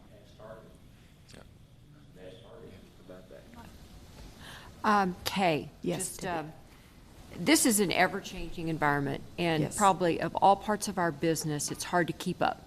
Yes. And this is a difficult question, but it's one that we have to ask. The components are making the investments into what type of testing, what type of assessments, what type of systems that we have. How do we determine that the components are making the right types of investments? And is this governed somewhat from a system-wide overview? Are we investing the right amount of money and the right amount of time to make sure that we're cutting edge? And with regards especially to our health-related institutions, because not only do we have faculty and students, but we have tens of thousands of patients, we have minors, we have not just their personal information, we have, their medical histories. So how do we determine that the right investments, I mean, and we're deferring that to management, but I know it's a lot easier sell that we need to make investments into scholarships versus we need to be making investments into IT. And I think that's where I'm trying to figure out who does the third-party assessment says you really need to get caught up because you're behind, and then is that taken to task? Right. And are we doing it? We have recently had a Gartner risk assessment done, and Gartner's an IT research company that all industries can use. We are members of Gartner, and actually the state contracted with them to do risk assessments across many agencies, and they came in and did risk assessments of our institutions, our IT security, our really readiness. Where is our readiness? And we got very good marks on that. So there are companies that can come in and assess that. From a software perspective, higher ed, IT is very open and collaborative, and so we have many different groups that we network with and feel like that we get the cream of the crop as far as the products, and the vendors that are the most well-known, the ones that are on the leading edge as far as providing the enhanced functionality and needs for institutions as they continue to grow and address the complex, environments. So I think we have a lot of avenues. But I think the risk assessments that we're able to do help us know if we are in bad shape, if we're in good shape, and so far it's been good. We are considered more of a bleeding edge in some of our work that we do. One of the vendors, our ERP, which is our student finance HR vendor, we are in development groups with them. And so we are out there developing functionality that we know we need to have to service the students as they come in and expect certain things, and as our faculty expect things. So we are partnering, and we have quite a few partners that we are very tight with in terms of developing what we need functionally to be able to provide the needs for our institutions. So those are the things that I think we're doing well that really tie us into knowing what's going on in the industry. There was a national news program in the last couple of months, I think it's 60 Minutes, wherever, that stated that higher education institutions are now being targeted more than ever because the types of information that they have, and that it's not only for just your identity, but it's also to look at recruitment of individuals to be able to go overseas and do bad things. So do you see that type of penetration trying to come through that's different than it was, let's just say, a few years ago? That actually comes and goes. For instance, last year, within TTU, we fended off about 3.4 million attacks. Wow. Year before was 4.7 million. Year before that was about 3. So it depends what's going on out there. But the nature of those attacks are always different. We don't know what they're going after a lot of times. All we know is we stop them. And sometimes these are not necessarily folks who are going specifically after any targets. They're actually looking to see what they can get. Sometimes what they're looking for is to compromise systems, and that way they may have 100,000 PCs worldwide they have breached. And then they'll turn around and sell that. That's a big underground economy. They'll turn around and sell those systems to other hackers for whatever they want to do. Sometimes they might use these systems to bring down a website somewhere, bring down the federal government's website sometimes. They've done these. Sometimes they're looking after intellectual property, data, economic value. So if you're doing research, they tend to go after those things. Sometimes they're looking for credit card information, identity-based. So it really depends what they're looking for. We won't know basically based on that. And increasingly, you'll see the change sometimes in the type of messages they send in phishing schemes, for instance. They actually will target different specific groups of people, and sometimes we all get a Nigerian email scam, for instance. Everybody gets that. But they also can get very focused. They can go after CFOs, presidents, and others asking for specific information. They will also go after IT security folks asking for specific information. And so it's a constant landscape we got to watch. Training is key. It's all about training our folks, making sure that our tools are there, and making sure that we have the processes all in place. So it's a constant environment that we have to stay with. The attacks will come and go. We don't know what next year is going to look like, for instance. Okay. Any other questions? And Kay, thank you and your entire team for the great job you do and for kind of educating us on the capabilities and risks that we face at Texas Tech. Thank you. I'd entertain a motion for, well, we don't need a motion on, that's just a report. So, Mr. Chairman, this concludes the meeting of the Finance and Administration Committee. Thank you, Chairman Francis. Chairman Lancaster, Academic, Clinical, and Student Affairs. Thank you, Mr. Chairman. The Academic, Clinical, and Student Affairs Committee is called to order. I'll entertain a motion to approve the minutes of the meeting that was held on August the 6th of 2015. Second. Second. All in favor say aye. Aye. Not any opposed. Okay, Dr. Topliff, will you please begin with item number 1? Thank you, Chairman Lancaster. We're bringing forward a recommendation to the board to approve conference of the title of Distinguished Professor Emeritus on Dr. Arnaldo de Leon, a professor of history at Angelo State University. Dr. de Leon received his BA degree in history from Angelo State University, his master's and PhD from Texas Christian University. He is the epitome of the academic scholar who is dedicated to research and publication, and at the same time highly devoted to the teaching of his students. We hear from his former students often at how he has impacted and made a difference in their lives. Over the course of his career, he has a publication record that would be equaled by few of his peers throughout the state.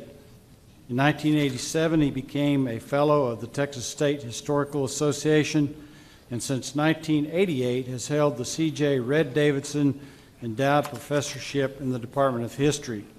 In 2009, he received the Chancellor's Council Distinguished Research Award, and after 41 years of extraordinary and exemplary service to Angelo State University, Dr. De Leon retired in June of this year. So therefore, we recommend that the board confer that title on Dr. De Leon. Sounds very well deserved. Any questions or comments? Okay. Is there a motion to approve? So moved. All in favor? Aye. And opposed? Thank you. Dr. Topliff, please continue with item number 2. Item number 2 is a recommendation that we divide the College of Arts and Sciences into 2 colleges, the College of Science and Engineering and the College of Arts and Humanities within the Division of Academic Affairs at Angelo State University, and it would become effective in September 1 of 2016. During the past academic year, we have undertook a thorough review of the College of Arts and Sciences, which currently houses 13 departments. The proposed division would divide that into 2 colleges that we believe It will promote greater efficiency of administration and also promote increased interdisciplinary cooperation among those departments housed on campus, and would be a much more manageable size for both colleges. You can see a list in your material there of those that would be in the various colleges. The anticipated cost of this division will be addressed by reassignment of current staff within the College of Arts and Sciences, and then also through salary savings. When Vice Provost Nancy Allen retired, we did not refill that position, so we will use the salary savings from that position to pay for the administrative cost of this. We believe that this proposed administrative change meets all the conditions for automatic approval by the Texas Higher Education Coordinating Board. Thank you. Are there any questions or comments?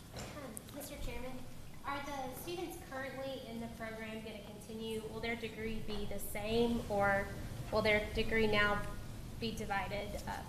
No, their degrees will be unchanged. Okay, thank you. Programs are not changing, just administratively where the department would report.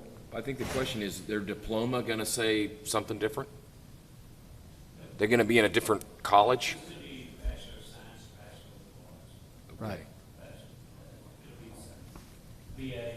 Okay. Yeah, the degrees are conferred by the university, not by the college. Okay. Any other Nothing's questions? On it at all about that? Okay.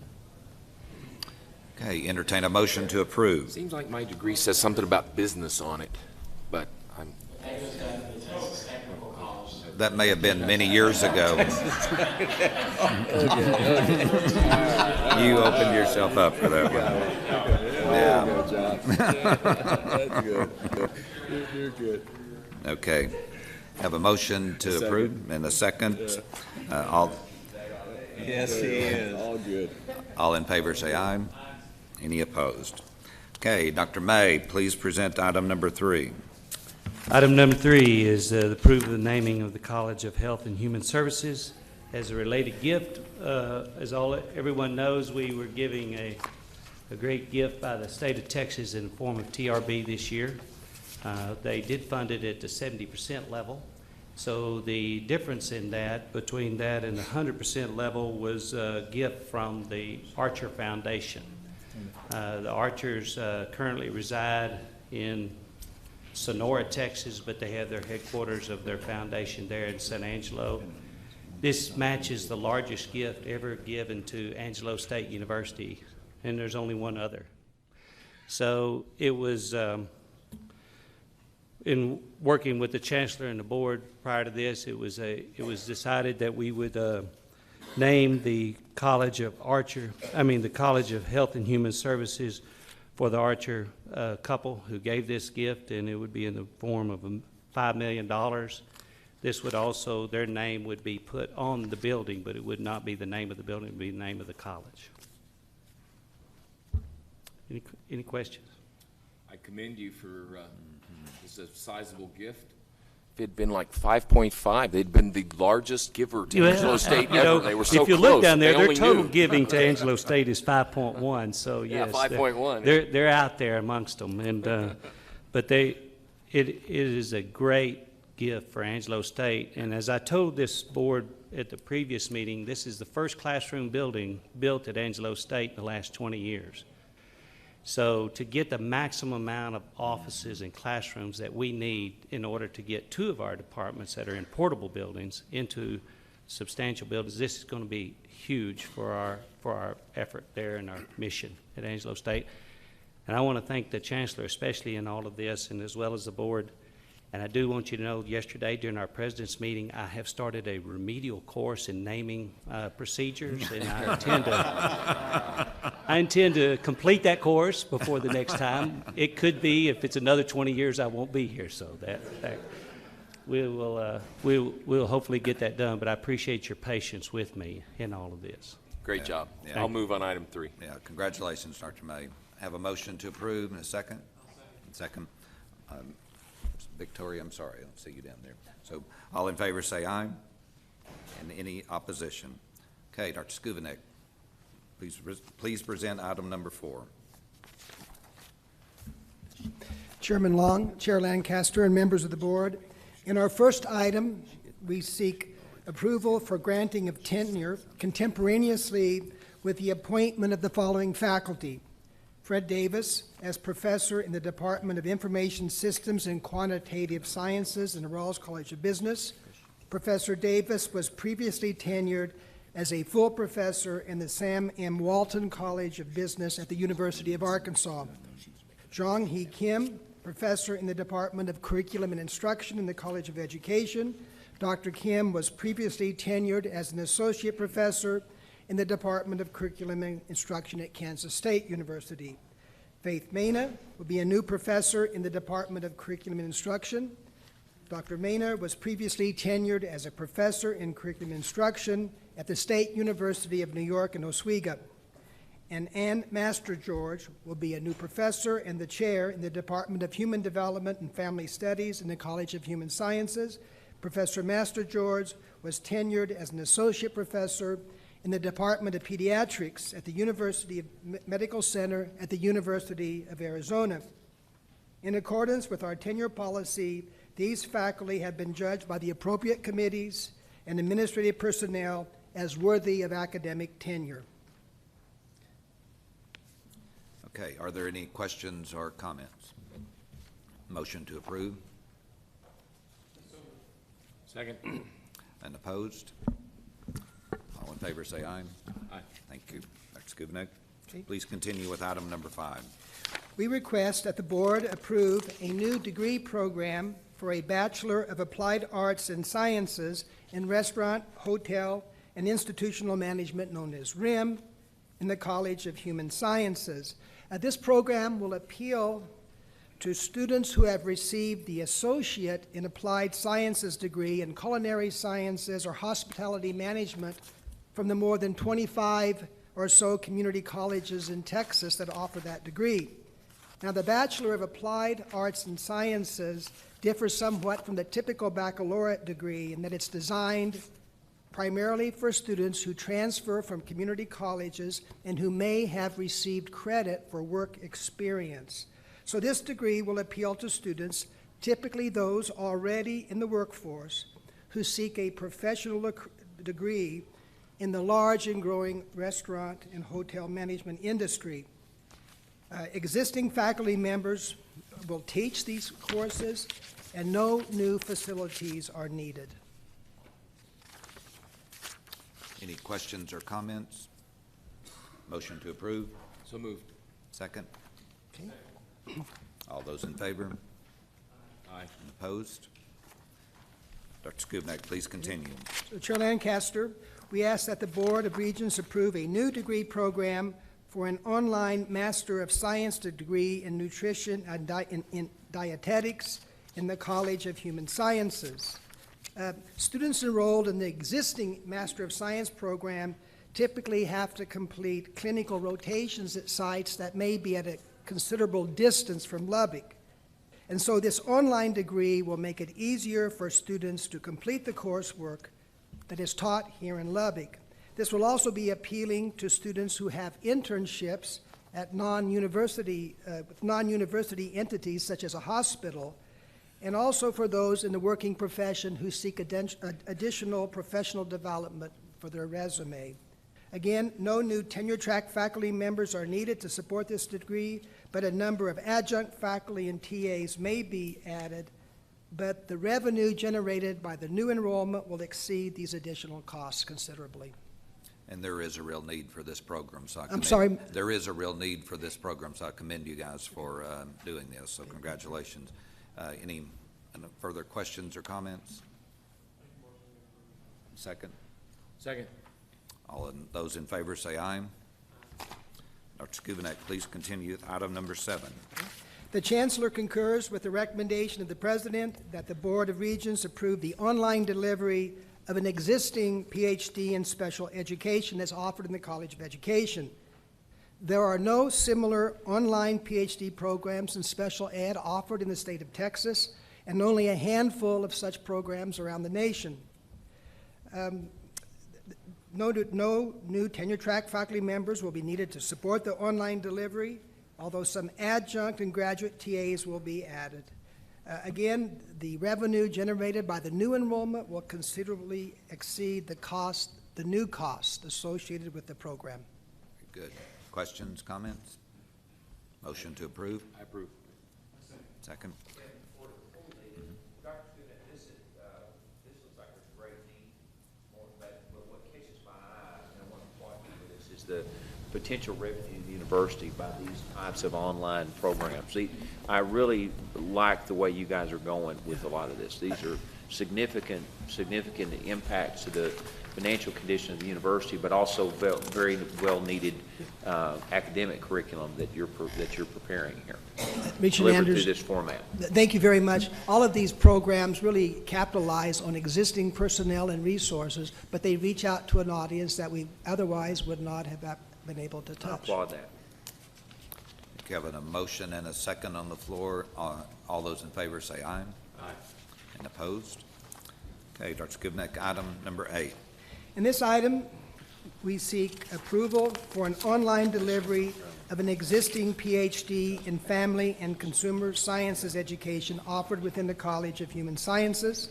So currently, Texas Tech has the only doctoral program in Family and Consumer Sciences in the state, and providing this online program will enable us to realize, just as Regent Andrews has noted, additional enrollments in the state and throughout the nation.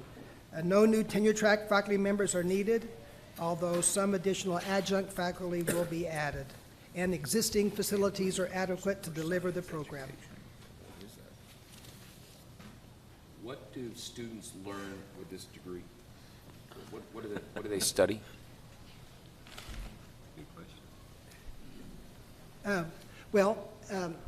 So we have a fairly strong department in Family and Human Development and Financial Planning.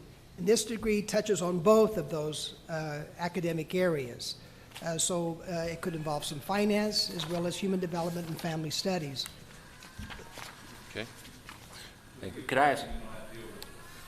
Whoa, Mr. Chairman, could I ask you a question just on the, Dr. Skubnik, if I might contrast again, the prior agenda item showed a significant financial impact to the university, whereas this doesn't yield quite the result. Can you elaborate on that just a minute?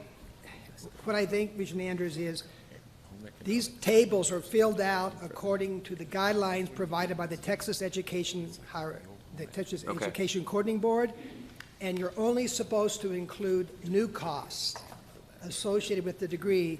And I believe what's been done here in this table is discounting the existing faculty that will be teaching the courses already in place. Which would be incorrect, said a different way, wouldn't it? Well, but also if you look at the table on the next page, The prior. for this item right here. Okay. Next page, okay. On page 14, Yes, sir. you'll notice that they list the distance and the campus enrollments. Yeah. And that's why that number on the previous table is larger than those other programs, because they're counting the delivery of the campus programs as well as the online. Okay. Now, if you look at that table, you'll see that right now we do have people in the online face-to-face program, but going forward 5 years, 80% of the enrollment will be online. So this is a kind of a different animal from all the others. Fair enough, thank you. I applaud you, and the format's great because it's easy to read. Do we have a strategy to try to do more and more of this in all the different colleges? Do we have goals that are set up and actionable items to achieve more of this? Yes. It really goes back to the establishment of what we call TTU Worldwide E-Learning. Right. And that's a kind of a separate entity. It was a priority for President Nellis when he came in. We had a fairly robust online program, but we were marketing it differently. We just completed a study with a consulting firm called Blackboard to try to identify where we can go, where our market is for additional non-residential enrollments. That's our challenge, to grow the non-residential enrollments, not just what our students on campus. Thank you. Any other questions or comments? Have a motion to approve? Second? Second. All those in favor say aye. And any opposed? Thank you. Okay, Dr. Mitchell and Dr. Nellis, please present item number 9. Thank you, Mr. Chairman. This is in line with some of what Dr. Skuvenek was just presenting. One of the things that we've been working to try to do is to maximize current faculty and maximize the resources and the strengths of the two universities to offer degree programs that are additive in nature to somebody's primary degree. We've been very successful on the HSC side. If you look at our MD MBA program and our PharmD MBA program, what we're doing with our students is we're bringing people in and offering them an augmentation to their primary area that makes them more marketable for residency training and the like. It's a great tool because you can use your existing infrastructure for it. This is a way that the primary degree will be on the TTU side with their law degree, and the additive degree is the Masters of Science in Biotechnology, so that the people that are in the law school that choose to be in this program will be set up for things with intellectual property and stuff like that. So it's a great combination, and it's one of the ways that we've been working, trying to get more collaboration between the HSC and between TTU in a way that makes sense, that doesn't cost us any more to do it. It's a great recruiting tool for the professional schools, and it's a way to bring in additional funds for the degree programs. Pretty narrow market, I guess, for careers, and you know, it's actually not that narrow. If one of the things that they really look for in law schools is somebody has a science background, and this is a way to, if somebody comes in with the standard English major, political science major, whatever, this is a way they can still come to law school and make themselves marketable for intellectual property firms. So it's actually a very wide market of things they're looking for with it, and we think it's a great dual program. I think it's really expanding our whole emphasis on entrepreneurship and innovation, and certainly comes with the Innovation Hub. But again, it is a limited number of students that will probably take advantage of this, but we do have the resources and the programs there. So within our existing structure, we think it's something that we definitely should put in place. And Mr. Chairman, if I can add one other thing, because we've had experience on our side with this, with the additive program on the MBA side. And you have to be very specific about who you let into that program because it is a huge additional burden to somebody that's already stressed by their primary degree track. And so you've got to be selective about who you do allow into the program, because all the students would like to do something, and the students that come into law school and med school, boy, they're game for anything they think on the front end. So we have to be the ones kind of selecting out those that really could thrive in a program like this. Good. I think this program also, you look at the people coming through these dual programs, they're some of the best and brightest people in the nation. Exactly. And I think there has been a number of them that have turned into student regents. Exactly. And these kids are destined for big things in life. Right. To be able to juggle both the challenges of going through at the same time. Sure. That's exactly. Okay. Any other questions or comments? Entertain a motion to approve. So moved. Second. A question to the Regent Francis, was that a veiled attempt to get Victoria in the program? I'm going to graduate in May. So noted. Yeah. Not going back. That's awesome. All those in favor say aye. Aye. Thank you. And opposed? Okay, Dr. Burke, please present item number 10. To confer the title Emeritus Professor on Rudy Arredondo for his long and faithful service to the School of Medicine and the Texas Tech Health Science Center. He joined the Department of Psychiatry as an associate professor in 1986. He served as the executive director of the Employee Assistance Program and the director of the Southwest Institute on Addictive Disease. He was a licensed marriage and family therapy counselor, got his degree from Texas Tech, very active in local, state, and national organizations, received multiple awards, including the TMA Service Award, and he retired in December of 2014. Very good. Questions or comments? I would like to echo Rudy's been a friend for a long time, but he's been very active in Austin and in the state arena And so he's been a real asset to our system, and I'm really proud of the fact that y'all are doing this for him. And great assistance to many different employees of Texas Tech. Good. Great honor. Motion to approve? So moved. Second? Second. All in favor, say aye. Aye. Dr. Mitchell, item number 11. Thank you, Mr. Chairman. This is a request of the board for the approval of an online Master of Public Health degree. I'll say two quick things about this. Number one, we've had great experience in some of our other online degree programs. Our registered nurse to Bachelor's of Science in Nursing program has been extremely successful because you can take folks that are already practicing and give them an opportunity to further their education that way in an area that is additive to what they're currently doing. So we've had great success with that. We've recently, as of this last year, begun the Bachelor's of Science in Health Sciences, which works in a similar fashion for people that are in allied health fields like respiratory therapy. That's another great degree program with this. This is a program, when you look at Masters in Public Health, that we've started in the last, I guess the last 12 months. We've had our first cohort of students coming through in classroom experience with this. This is another additive degree that we would like to see more of our own students as well as people from the outside being able to participate in. The problem with the way the curriculum is set up in most places is you can't do two things at once. You can't be in class for one and in class for the other. So making this as a goal to have an online program for the MPH will vastly expand those who can participate in it.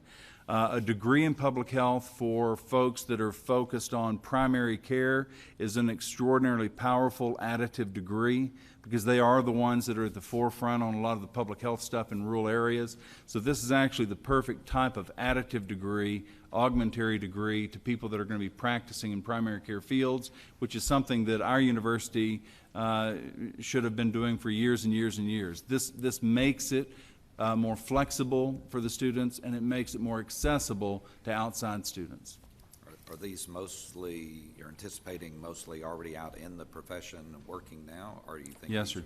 If you look at folks that are already out there, one of the things, if you look at the 108 county area that is our catchment area, the number of people who are the public health officers for the various counties who are trained in public health is in the single digits out of 108 counties. Yeah. So there is a huge need, and in addition to that, public health officers, if you look at the state of Texas, like our clinicians currently, there's a graying of these folks, and there's going to be a turnover in this area, and this is something that, as we build out a school of public health, this is going to be an important cornerstone of that, because what this does, this allows people that are remote, this allows people that are living in East Texas and in Oklahoma and other places the opportunity to participate in a very, very good academic program. Very good. Questions, comments? I'll move. Second? All in favor say aye. Aye. Okay. Dr. Lang, is that you, Dr. Lang? Yes, you're item number 12. Thank you. Regent Lancaster, with concurrence of the Chancellor, I'm asking the board to approve the emeritus title of Professor Emeritus on Brian Nelson, who's an MD, has a Master of Science, and is a fellow of the American College of Emergency Physicians as well, for his distinguished service. He's been at Texas Tech University Health Science in El Paso for 32 years, has been the department chair for 13 years, over 3 different tenures. He was department chair, and there was someone else, and they left, and we asked him to do it again on an interim basis. He became the department chair, and then there was another one recruited, and there was a time of tumultuous time, and he came and rescued it again and stabilized it. So he's done that on 3 different times over 13 years. As you can see, he's published some prestigious journals. He put together our Regional Simulation Center, which was the first in the area to use simulation training and interprofessional education.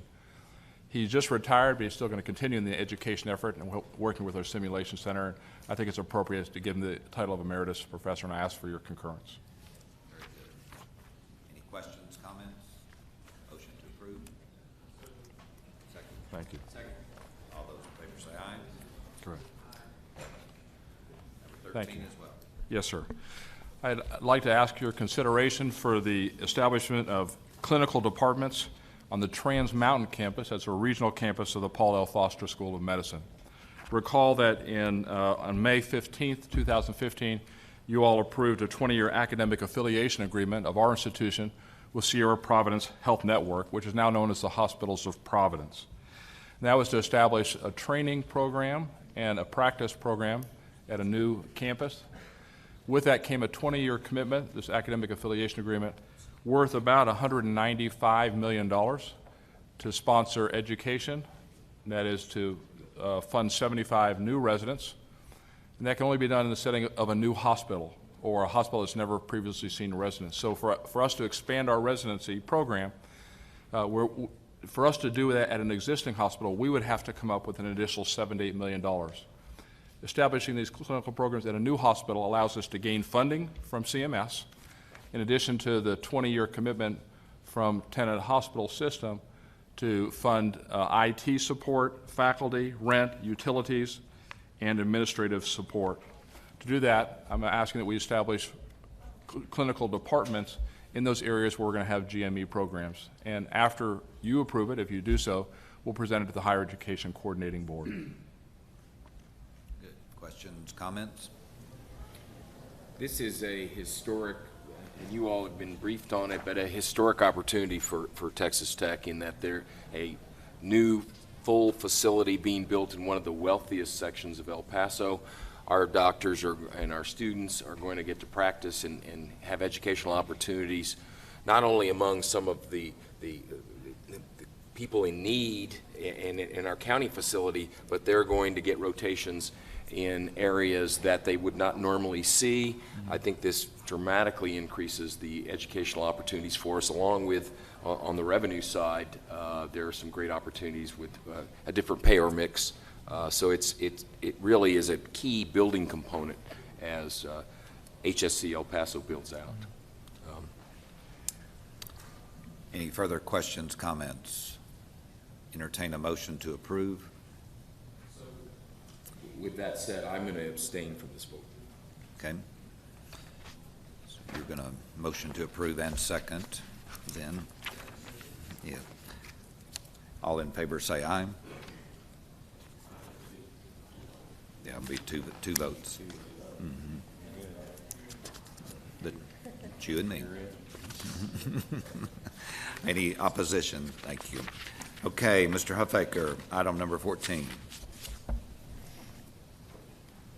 Chairman, first I want to thank Ben Locke for scheduling my two deals right as the last two before lunch. But I had 30 minutes on each one of them, but I'll cut it back. First, item 14 refers to the fact that the recent legislature passed a bill, HB 699, which instructed institutions of higher education to take certain steps with respect to sexual assault policies.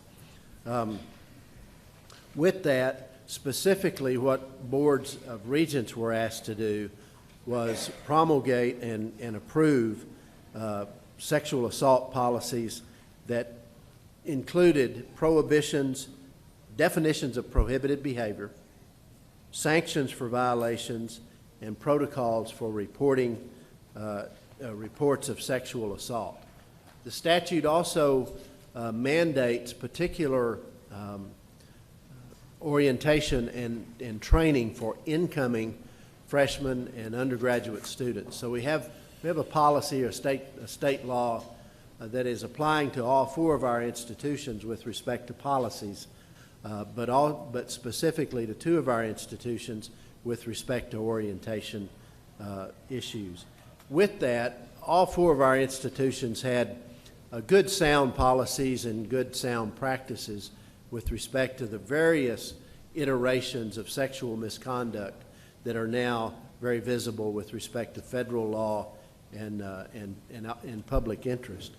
That we took this opportunity, however, to upgrade and really try to coordinate our policies, and with the help of student affairs folks in all four of the universities, HR folks, and our EEOC committee and my office, those policies are now before you. Again, with respect to the statutory requirement, the policies have to identify the prohibited behavior, the violations, and how the policies are going to work.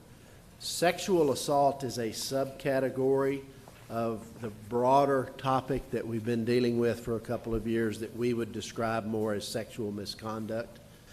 It is a Title IX issue, but it also affects employment discrimination. So the policies that you have before you deal specifically with student conduct as well as employment discrimination.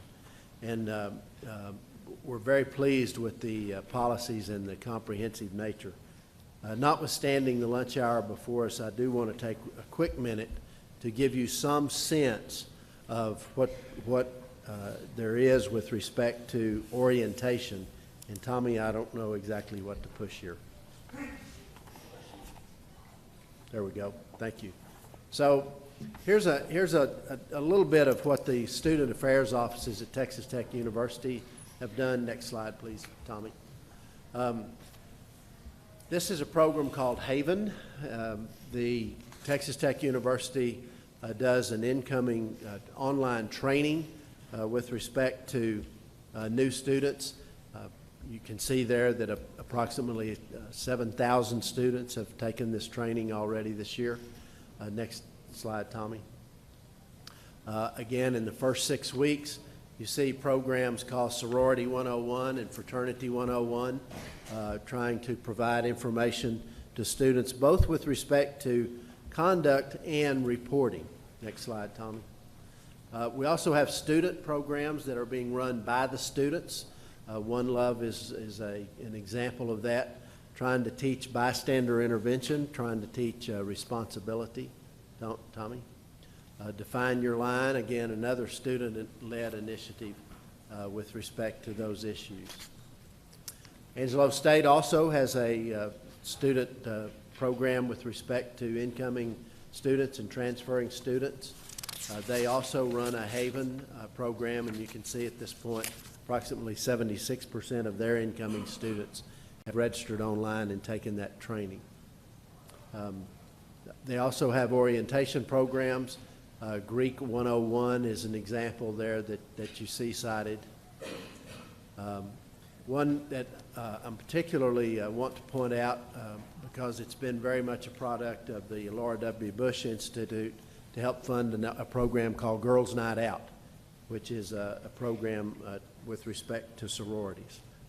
So while you are not asked per se to approve the orientation programs, you are asked to approve the policies, and we ask that you do that.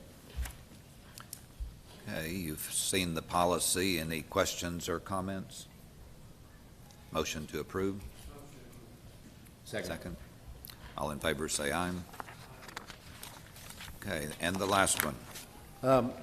Finally, we have previously submitted to the Rules Committee the proposed changes to Regents Rule 10, which deals with intellectual property. You've also received a briefing document on that, so I won't go into a great deal of detail.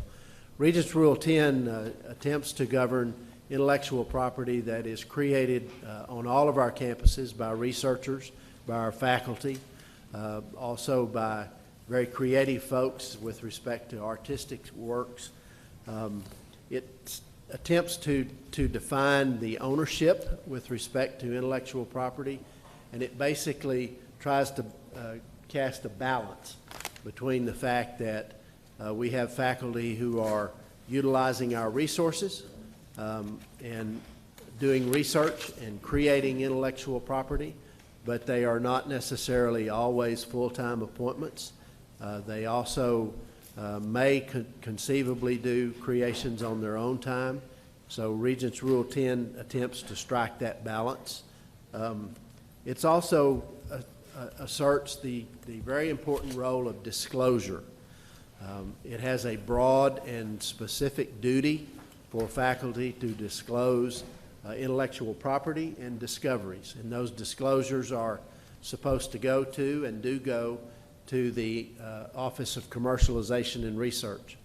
Then we've also built into this rule, again, to try to encourage those disclosures, that the OCR will have to respond to a disclosure within 90 days. And what they typically do will be to indicate some interest. go back to the faculty and say, this is a possible IP. It may have commercial value. But they may go back to them and say, let's do some more work on it, or you need to develop more in this direction or that direction. Or they may simply release the IP back to the creator. And so one of the things that we've built into the rule is a shorter window with respect to OCR getting that job done, because it's important to the faculty to know where they stand, and OCR strives to be a service-oriented office, I think, and we certainly want to encourage them to do that. That's how they get disclosures, is faculty feel like it's a good place to go. I can trust my creation to them. I can trust their advice. And so we've tried to build some of that into the rule. Finally, we've also tried to make sure we have clear references to conflicts of interest and consulting rules, because those very much cross over the IP issue. And these rules have been submitted to the faculty senates and have been approved. Very good. Thank you, Mr. Huffaker. Any questions or comments about this policy? This has been a very difficult section to make changes to, and I want to commend Mr. Huffaker for the process that you used in visiting with the provost.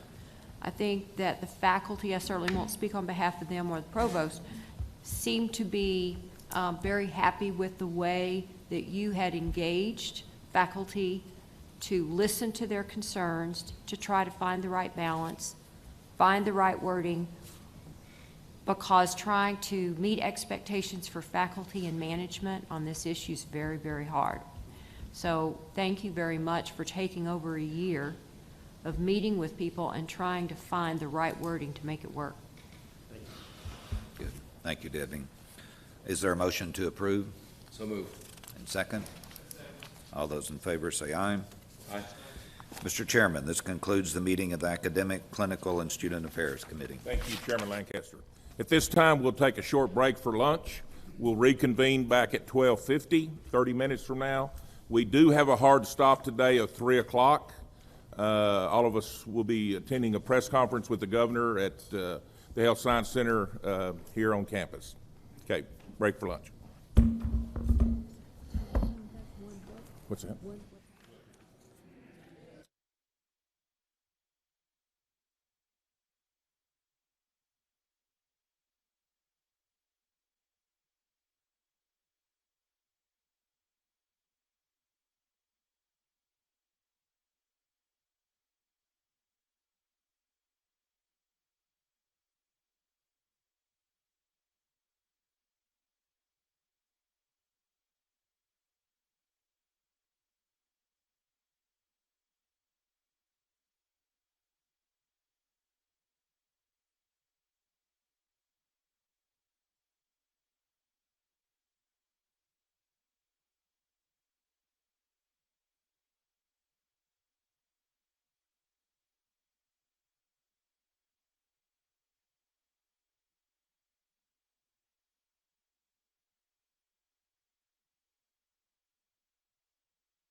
You have your committee? There's Hammond's. Yes, sir. He's wandering around. You want me to start? Yes, sir. Audit committee. The audit committee is called to order. I would entertain a motion to approve the minutes of the meeting held on August 6th, 2015. So moved. Hear a motion. Is there a second? I'll second it. Those in favor say aye. Aye. Those opposed? You want me to wait on Mr. Hammond? Okay. Dr. Mitchell and Dr. Dunn, please present item number 1. Thank you, Mr. Chairman. Yes, sir. Dr. Dale Dunn is chairman of the Department of Pathology. One of the things that you heard earlier was with the information technology group about the different risks for the different institutions.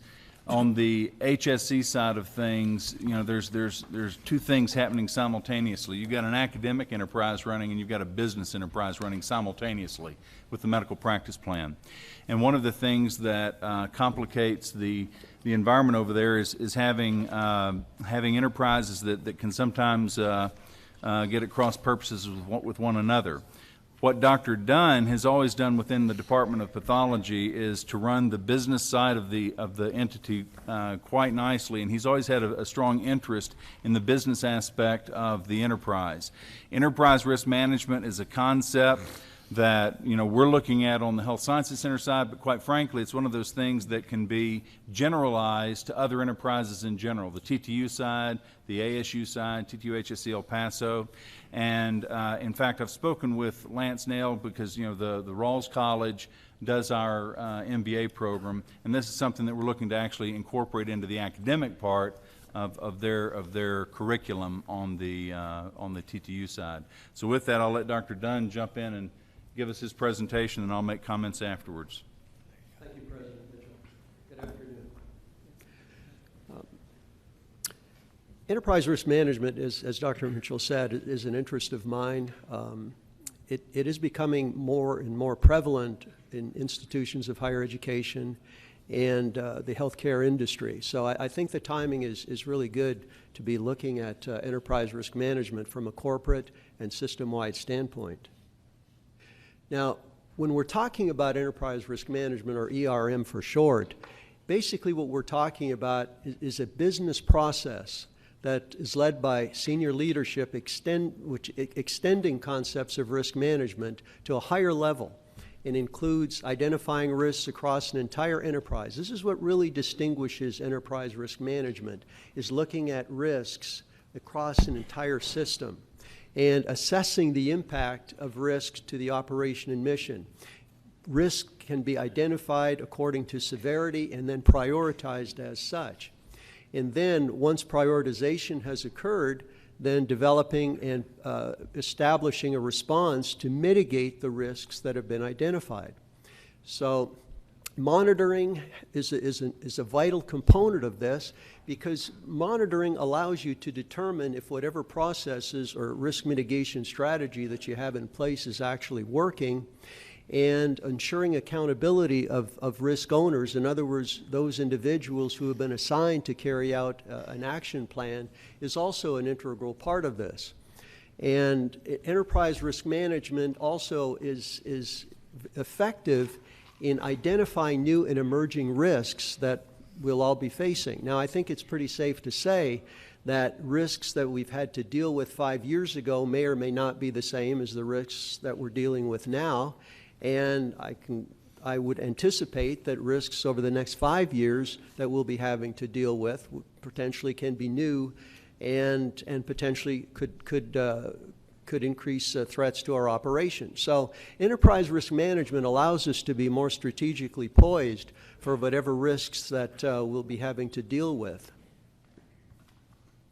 Now, what differentiates enterprise risk management? Well, there are some specific benefits that come with establishing a uniform and consistent plan. I much prefer to deal with risk rather than crisis management. And an effective program of enterprise risk management in place allows us to be a lot more proactive in dealing with risks, as opposed to being reactive and then having to deal with crisis and engaging in crisis management. Now, as I mentioned, enterprise risk management basically is a system-wide corporate mentality. It's organization-wide, and it is integrated and improves communication from one area to another. Now, many institutions basically have what could be referred to as a silo or piecemeal approach to dealing with risk. And that is, each of the different areas has their own methodology in place. Some are much more effective than others. And what enterprise risk management allows for is a much more systematic, uniform, and methodical approach to dealing with whatever risk is identified. So it doesn't matter what the risk is, it's the methodical and systematic approach to dealing with that risk that defines enterprise risk management. So it makes for a much more effective mechanism of communication from one area to another. And under those circumstances, you can identify best of practices. So you can look across the system and see who's doing what, how they're dealing with it, and how effectively they're managing it, or perhaps ineffectively, and then being able to utilize best of practice in order to maximize risk mitigation across an entire system. And leadership is integrally involved with this. There's high-level monitoring of risk mitigation strategies that are implemented, and leadership is constantly apprised of any issues that come up that they need to which they need to address. Now, as far as implementation of enterprise risk management is concerned, basically once a program is established, then task force leaders can be identified along with members of risk stakeholders in the specific areas that can be assigned to look at risk prioritization in their respective areas. And risks can be identified or ranked according to severity based on the threat that it has, that it impacts our organization, and also the frequency that we're having to deal with the risk. Now, we assign risk owners. Now, what a risk owner is essentially is an individual who's responsible for carrying out an action plan. And an action plan is designed to mitigate whatever identified risk has been prioritized and to minimize it as a threat. Communication is important to senior leadership in order for significant risks to be identified, because this allows leadership to be much more effective in utilizing resources to get the best return on investment. As we all know, we have basically limited resources to work with, and an effective enterprise risk management program allows for the most effective utilization of resources so that we get the best return on investment. Now, our future goals: an enterprise risk management program can be initiated at Texas Tech University Health Sciences Center under the leadership of President Mitchell. And what we envision could potentially come about once the model is implemented, successfully implemented, then we could expect it to become a model that could be used across Texas Tech University system. We also hope that it could become a statewide recognized and emulated program amongst health-related institutions. I think what our plan is really to have a program that is not a broad stroke approach. It's basically going to be a methodology that can be used from a ground roots level on up. So that I think that's what's going to be distinguishing us from many of the other programs that are in place, because it'll be a stepwise, methodical, understandable approach to mitigating risk on a system-wide level. I'll be happy to answer any questions at this time. Thank you, Dr. Dunn. Are there any questions? I know that some of us were flipping through our program that was submitted by Dr. Dunn and Dr. Mitchell, but obviously they've shortened it, and I appreciate Kim doing that for us. Any further questions or comments? All right, thank you for that report. Thank you. Dr. Dunn. As it progresses, we'll keep you guys posted. Okay. Thanks, sir. Thank you. Kim, would you please present item number 2? Yes, thank you. I'm actually going to follow on to the discussion about enterprise risk management from a little bit of a different vantage point. The audit committee charter requires a biennial report from my office on risk management practices across the Texas Tech University system. It was very helpful to hear about the Health Sciences Center's new approach to ERM that they're getting ready to implement. And I think of that as a bottom-up approach, starting at the department level and funneling information about risk up to senior leadership. Risk management efforts have really come to the forefront in the past decade or so in higher education. Some really major catastrophic risk management failures have contributed to that increase in focus. One being the Penn State child abuse scandal, and then also even things like the Texas A&M bonfire collapse. That was a risk management failure, and so you see an enhanced focus in higher education on managing risk proactively. Interestingly, financial rating agencies like Moody's and Standard & Poor's are very interested in how organizations control risk, including internal controls, risk management processes, risk tolerance, risk appetite. And while those bonding agencies are not applying these requirements outside of the financial services industry, they do serve as a best practice, and I see that perhaps coming in the future. Only about 20% of United States higher ed institutions have implemented a formal ERM program such as what Dr. Dunn described. Again, I think of that as a bottom-up approach where it starts at the department level and funnels risk upward, and the most significant risks are then communicated to senior leadership. Not all department risks pose institutional risks. Some of them are a risk in one department, but it wouldn't have a huge impact on the institution. However, there are institutional risks, and so while not a lot of universities have a formal bottom-up program, most everyone has something in place that's more top-down, and I would assert that all 4 of our universities have something like that, as well as system. Some inherent risks in higher education and academic medicine include information technology, system and data security, public health and safety, federal and state compliance requirements, protection and generation of financial resources, and loss of accreditation or achieving accreditation.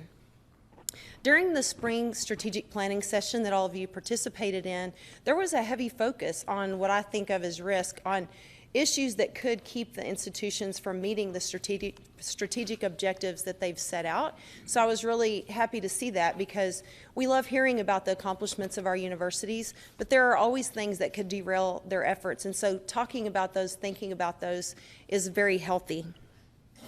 There's a commonly used risk management maturity scale, and I used it 2 years ago when I presented to the board on this topic. Level 1, it's a 5-level scale. Level 1 is constant crisis management. Level 5 is risk management is embedded at every level of the organization and every process. My opinion is that our universities in our system are at about a level 3, and that's where I think most of higher education is. Like I said, higher ed has been slower to adopt than some areas like, you see places like NASA, they would be at a level 5. You see financial services industry, they should be at a level 5. But I think our universities are really at a healthy place. And some departments within our universities, I would say, are at a level 4/5, because they constantly are thinking about risk. And the information technology divisions, I would put in that category. With that said, I'm pleased with where the presidents and the chancellors' administrations are in terms of thinking about risk. It is something that comes up often in conversation. Even if we don't use the word risk, we're talking about what are the threats, what are the things that could go wrong. All of those things reflect healthy risk management focus. That concludes my remarks, and does anyone have questions on any of the information? Thank you, Kim. Are there any further questions or comments? All right. The committee will now convene in an executive session as authorized by sections 551.7071 and 551.074 of the Texas Government Code, and will move to the Red Raider Lounge for this portion of the committee meeting.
I didn't hear him.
Sorry. Well, we don't need to, he's just gonna read it, just don't vote. He doesn't have to have a motion to vote. The board will now reconvene into open session. There are no action items to consider from executive session. Mr. Chairman, this concludes the meeting of the Audit Committee. Thank you. Facilities. Thank you, Mr. Chairman. Facilities Committee is now called to order. I will entertain a motion to approve the minutes of the meeting held on August 6, 2015. Have a motion, have a second? Second. Any opposition? No opposition, motion carries. Michael, please begin with item 1, if you would. Thank you, Mr. Chairman. Item 1 is at Texas Tech University here in Lubbock to approve a project to construct a new honors residence hall project. Just to orient you real quick, this is just south of the Rawls College of Business located here. This is the existing facility, this U-shape. This is the new renovation or the new addition we're doing now with its associated landscaping. Just to the south of that will be a primary entry into a national branded coffee house, and the new facility is this base plate here. There's a break in the building only on the first floor. You'll see in the next renderings it's actually one contiguous building. There is a park space embedded on the inside facing the intersection point here from a pedestrian standpoint just next to Murray Hall. And we also are, you can barely see it, we are expanding some parking up here as well. This solution is at the request of the housing department. I'm trying to get this to go forward. There you go. So from a 3D perspective, the height, the style, the scale is all in context with Arcoba over here to the left in terms of height. This is a 4-story facility with a full gable roof on the top, as well as Murray Hall over on this side. And those are grayed out in the background. So this is the conceptual 50% design development look of the facility at this point in time. What is on that place right now? What is? Today it's open space with one basketball court and a volleyball court. It's really a great example of urban infill in our campus to use those niche spaces for this scale of work rather than out on the edges. And it's still within the concept of ringing the core campus with res hall solutions, which has always been part of the tech planning strategy. So real quick, it's about 80,000 gross square feet focused on new honors residence hall, and it includes, at this point, we're up to 313 beds. It's very efficient for 80,000 square feet, and it's called modern traditional. So there's 2 beds per room. This is not the apartment style, but it's a modern traditional 2 beds per room with core restrooms shared by 8 beds. And that was a lot of integration with the housing department on designing and planning that, and that's certainly better than best practice in the country with other institutions. It's a very efficient solution. The unique parts of this, it does have classroom space embedded in it with distance learning capabilities, so it's unique for that honors function, as well as the typical essentials for a solution like this. It will have, that last bullet, a national branded coffee house, 1,800 square feet, embedded into the cost of this project, and I'll talk about the funding of that here in a moment. It does include all utility infrastructure, connectivity, surface parking, landscape enhancements, and public art. And the project's located, just as I mentioned, south of Rawls College of Business and west of Murray Hall. So you have room with a restroom in the middle? Yes, so if you'll look up here on this scale, and I can't zoom in on this, there we go. I can't zoom in, but the light blue, each light blue box, this X has 2 beds, and it shares this restroom here, this whole center core. So you have these beds here. So you have 2, 4, 6, 8 sharing this bathroom here. So it's a unique version of pod restrooms for a whole floor. It's actually per 8 beds versus a whole floor like you'd see at Coleman Hall or Chitwood Weymouth or Wall Gates. It's not gang showers in the big, massive open areas. These are actually niche restrooms embedded into the bedscape, if you will, but they're all segregated. You have private entry, exit into each. It's very efficient. We don't have a zoom in on that, and I can't do it here, but it's pretty nicely done. The students that are going to be recruited to live in this dorm, is this the type of housing that they are asking for, or that we feel that they're going to be comfortable with? Yeah, working with Sean Dugan's group, they had student input on the design and the review of this in terms of its attractability. So yes, it does kind of hit all the marks that Sean's group and the institution was shooting for. We're not building a parking lot.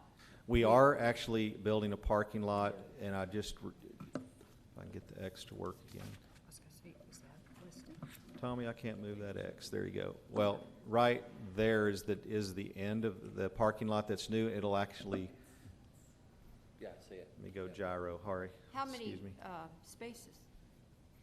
At this point, we're still planning that, so there'll probably be about 250 spaces. It's not a one-to-one parking ratio at this point. We're working with traffic and parking to maximize that space. There'll be some other functions out there, and that it's all grass space now that'll be converted to parking. Michael, before you move on, part of this design went into a assessment of trying to bring the cost down from the original project scope. Is that correct? Is that correct am I correct on that? Yes, sir. The original intent from the MP1 about a year and a half ago, we did a study for West Village Phase 2, and that was a $50 million 500-bed solution. The board gave direction to maybe look at it a little differently. Working with Dr. Nellis, he gave direction to new goal of 30 million. We're a little bit less than that, and maximize the bed count, which we're at 313. So that's where we made the decision. That's where we came back in the last board to compare the two, show the recommendation, which was this site, which is closer to the core campus for honor students, and that was kind of the key driver. And Dr. Nelson, for you, the focus group that you guys have got solicited input from with this design, we don't feel we'll have any problem in filling up the beds.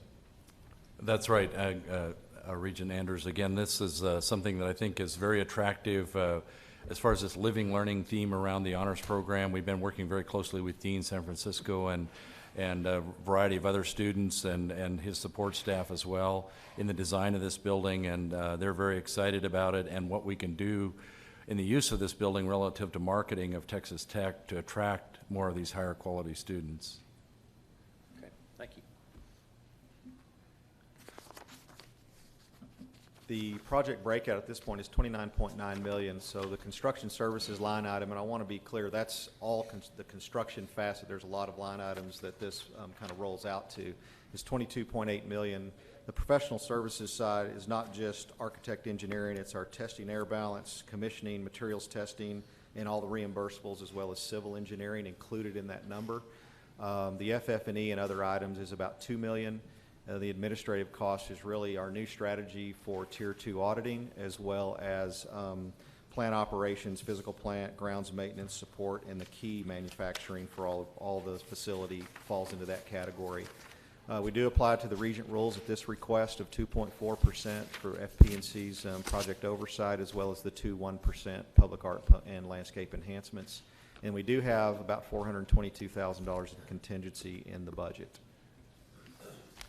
So today our recommendation is for full authorization to proceed with the project to plan, design, and construct the new Honors Res Hall at $29.9 million. Report it to the THECB as required and complete all construction documents and amend a current design build contract. The project will be funded through the RFS repaid 97.75% from the housing auxiliary funds and the 2.25% from hospitality services. That's really focused toward the 1,800 square foot national branded coffee house. The total budget includes the previously authorized budget from the University Student Housing Funds of $350,000. That's what we did to do the full analysis of the two sites. So that's the recommendation on the floor, Mr. Chairman. Thank you, Michael. Is there any further questions of Michael at this time? One quick one. We have some kind of formula we use on a price per bed that and I'm not asking if you don't have, because this includes parking, this includes a lot of different things. Would you get that to us at some point? That is the price per bed on this compared to kind of all of our other residence halls? I have that here, but okay. I can get that to you, yes. Any other questions for Michael? Before we proceed, I'm going to propose that the committee amend the revised item by adding the following language at the end of the first sentence of the recommendation section. And Ben, if you and John would make this change in the record, please, if it please the committee. With all of these approvals being subject to review and further report to the board by the General Counsel. And if there's no problems with that, I will ask for a motion. Have a motion to approve. Do I have a second? Second. All in favor? Aye. Motion carries. Thank you, Michael. Would you please proceed with item 2? Yes, sir. Item 2 is also at Texas Tech University here in Lubbock. Approve establishment of a partial Stage 2 design budget for the Sports Performance Center. Just to orient you, I want to say this has been a work in progress for quite some time. And get the X up there again. Okay. Well, the red boundary, inside the red boundary is the captured site for this project. This does lay directly over the current athletic training bubble. So that would be raised or demolished in its entirety, and this new facility would be implemented in its place. So this looks a little diagrammatic on purpose because this is about the level we're at. We have lots of renderings. This is about the 4th iteration of this design, working with athletics under Kirby Hokut's direction for many different facets of the sports or the athletic operation. So I'll make sure I don't miss any notes here. So you kind of understand where that site is located. When you get into the Can you advance me, Tommy? I'm not having connectivity here. There you go. Thank you. The partial 2 stage design budget will allow for basically to complete schematic design for the portions that have been redesigned from the original concept or the original 3 concepts prior, and then complete design development up to full completion.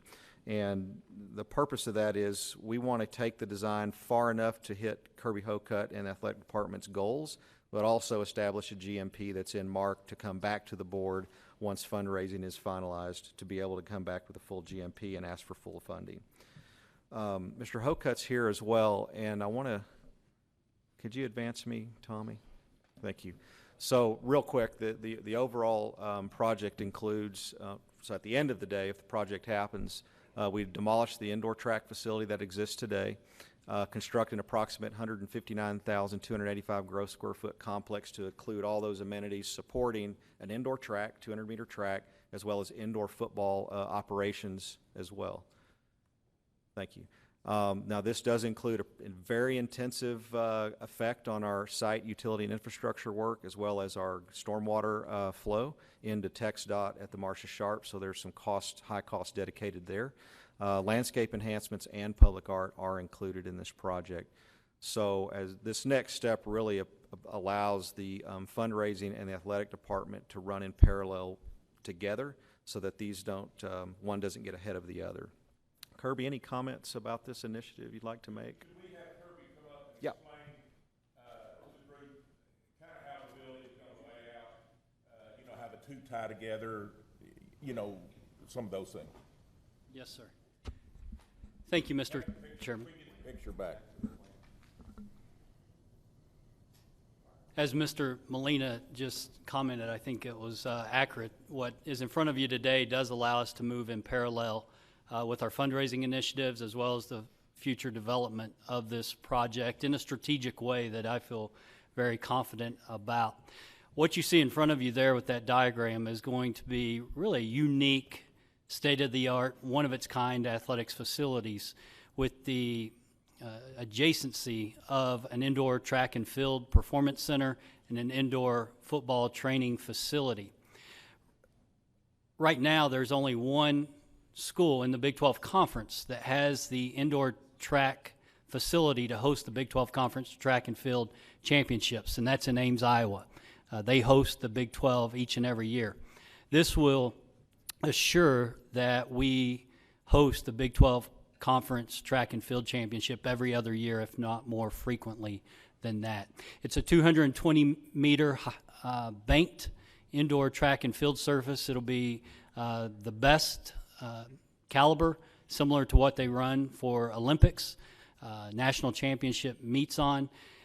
You will see along the far west of that diagram, there will be permanent seating for approximately 750 spectators. And at the same time, a unique facet of this design will be the connector piece between the indoor track and field facility and the indoor football facility. That will be a removable wall that we're still looking at different options and designs that will allow us to bring in approximately 1,500 to 1,750 portable chairback bleachers. So we will be able to have seating for close to 2,500 people for an indoor track and field championship and national invitational meet. If you look at the far west corner, you'll see the throwing area. So we will be able to do the weight throw, the shot put there. If you go down to the other end of the facility, Michael, that will be our athletic training facility, the sports medicine facility where our athletic trainers, team physicians will be located that serve all sports with the exception of our football and our basketball programs. If you go east to that space right there, that will be the strength and conditioning training center. That will be the weight room where all of our Olympic sports train, lift weights in each and every day. So it's still the hub of our athletics program, minus our football and our basketball facilities. This is where the other 250 student athletes live, train each and every day. So state of the art, where there will be the removable wall, that it will be an open facility. Where the X was, Michael, right there, it's important to note we will also have some type of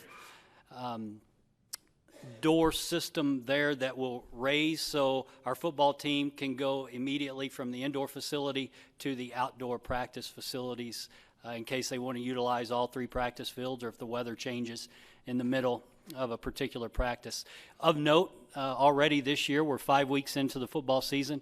We've had 4 practices that have been significantly delayed because of lightning, where our football team has had to push back practice for an hour and a half. This will be a project that is past due and needed for our football program. We're preparing for TCU this year, and practice was delayed an hour and a half because of lightning in the area. So. I like that. We're moving the bubble goes down. It is depressed. We'll backfill that. Okay. Yes, sir. No connection, Kirby, up here to the football training facility onto the indoor practice field here from the current structure to the proposed new structure at the present time in your design? Yeah, Regent Anders, the far west side of the football training facility is our strength and conditioning facility. And so there will be an exit from that area where that X is on the far, if you come down, Michael, right there, to the indoor football practice facility. There'll be a covered walkway. Exactly how that looks and feels, we don't know yet, but we've talked about a pavement of probably a sport turf type of surface that will be covered for the players to walk back and forth from. The only other part of the amenities too are about half of this causeway right here, where it's our main drainage from the campus, will be landscape enhancements, not just the landscape enhancements in public art, but landscape in general all through here. That's part of the scope as well. And the Southwest Conference walk will be maintained, the old Southwest Conference recognition walk there will still be maintained? Yeah, that's our plan. There's been no discussion about removing it, and I believe it's important. I thought it's in front. I thought it's this way. Yes, Yeah, it is. it's in front of, it's in front of the All the way through administration there. offices. Yes, sir. Any other questions for Michael or Kirby? Thank you. If none, I'll entertain a motion to approve. So moved. Have a motion? Have a motion second. All in favor? Motion carries. Michael, would you continue with item 3 as a report, please? Okay, with time and as allowed, I'll just run briefly through a couple of projects. The first thing I'd like to say is thank you to the Chancellor's office, Daley and his team, and in our office, Gail Darden and our team, and Luke, as well as the overall IT team, some of which spoke earlier, did an amazing job with rebuilding our website. This sounds a little maybe not a big deal, but it's a huge deal. This is the portal to FP&C, and if you'll notice, with Senate Bill 20 changing and the reporting and the transparency processes over here on the left, anybody in the world will be able to get on our website and look at a project in terms of its status, cost, budget, schedule, time frame, as well as funding. In the center will be, or the front page will be, several portals to master plans, not just of Texas Tech, but all institutions. We'll be highlighting projects for interested Red Raiders or Rams or anybody else that is curious about what's going on our campuses, as well as a progress report with all of our projects at the bottom of the page, and that's very flexible. We'll have a rotating project spotlight up at the top with very nice photographs of completed projects. And on the right side is just a portal to our public art program. Our site, I don't remember the number, we get thousands of hits a month, people wanting to know what's going on at Texas Tech, ASU, HSC El Paso, as well as here in Lubbock, Lubbock HSC. So thank you for that team to help us get that done. The reality is it's a portal for regents or anybody else to get in and dig into projects at a reporting level, which we've kind of talked a little bit about this morning, directly in line with some new Senate Bill 20 requirements. So every contract over $15,000 starting as soon as we're available to get it up on the website, every $15,000 contract or up, we will have to have a report or a list of that on this website. So it'll be transparent with all those decisions on how we partner and as well as who we partner with. The next slide, oops, thank you. The Bear Plant Science Building is on the interior is complete. The tenants are moved in. There were some questions about it says September, still see some construction. Yes, and I think I've reported in the last 3 board meetings we've had some challenges with not only some partner performance, but mainly weather. And we are scheduled for ribbon cutting at the end of the month, and we'll be on schedule and ready for that. It looks quite beautiful. It's just a little messy right now. We'll get it cleaned up and ready to go. The right side does actually reflect the interior scape of the facility. Lab, researchers, academicians, as well as the staff of this facility are in the building and operating. So it's just that final 2-3 week push that we need to get through. Tommy, advance, please. Thank you. Campus beautification, enough said. It looks beautiful, amazing. This is just a slide to say the last 5 trees on the south side of the Broadway entry are in, and it is complete, and that's the only reason it's up here. The donor was certainly interested in getting those 5 trees in. Those were planted 2 weeks ago, and it is now complete. And the Dairy Barn Pavilion area in West Library Mall is phenomenal. If you haven't been there, once again, you need to go check out Zeus as he overlooks this plaza. It's quite beautiful. And that's the public art piece. Campus beautification phase 2, the $2.4 million initiative. We do have a live aerated pond. We are actually converting the center aerator to a fountain. The track is complete. Not all the grass is grown up yet. It's seeded Bermuda, but a lot of it has. On the left side, we have new portal entries for the pedestrian walkways, which was one of the key enhancement and experiential aspects that was in the master plan. That still requires Urbanovsky Park lettering, we know, and there's about 3 or 4 key punch list items we're trying to finish before the weekend. So we are excited about that. Huge students. I think there's a run this weekend for the students out there on the track. Next, Tommy. Jones AT&T Stadium, as soon as we can get approval on the north end zone building renovations, it is now vacated. We are working with a different concept per Kirby on some loge seating, so that is still to be yet approved. But the conceptual renderings are on the right, and that's what the interior space is on the bottom and the exterior space on the top, which is vastly different from what you see today. We feel like that, or that will be ready for the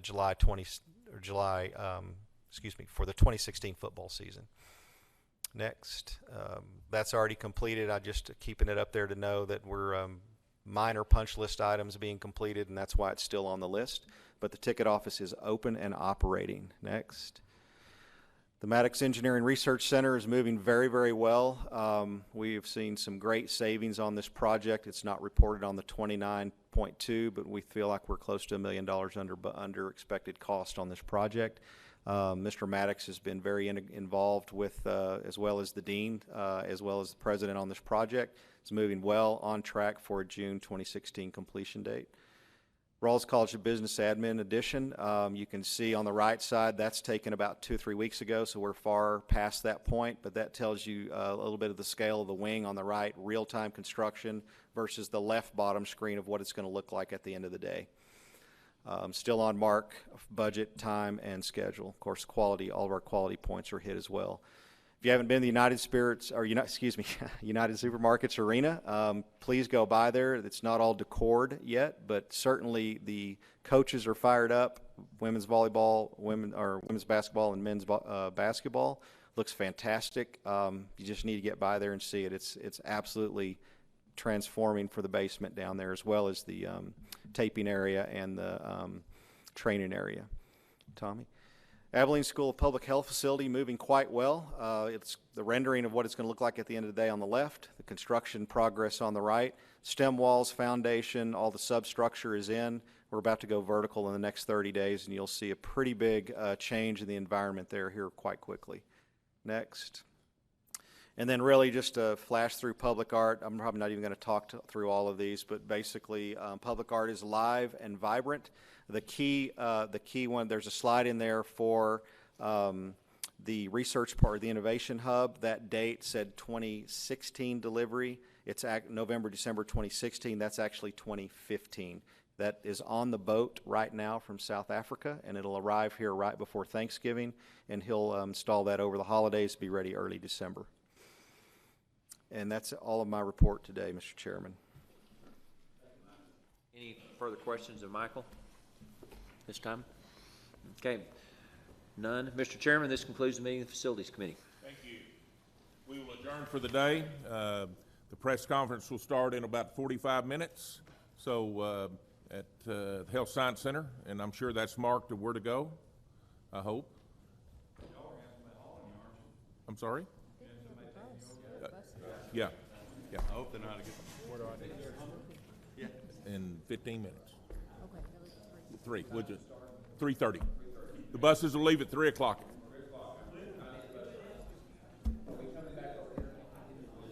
We can, whatever everybody wants to do. Yeah, I think I am. But I don't know where to go. No, I'm not going to here. Yeah. I know, but it's right in the... Yeah, it's just that unless, did you tell them about designated parking? Yeah.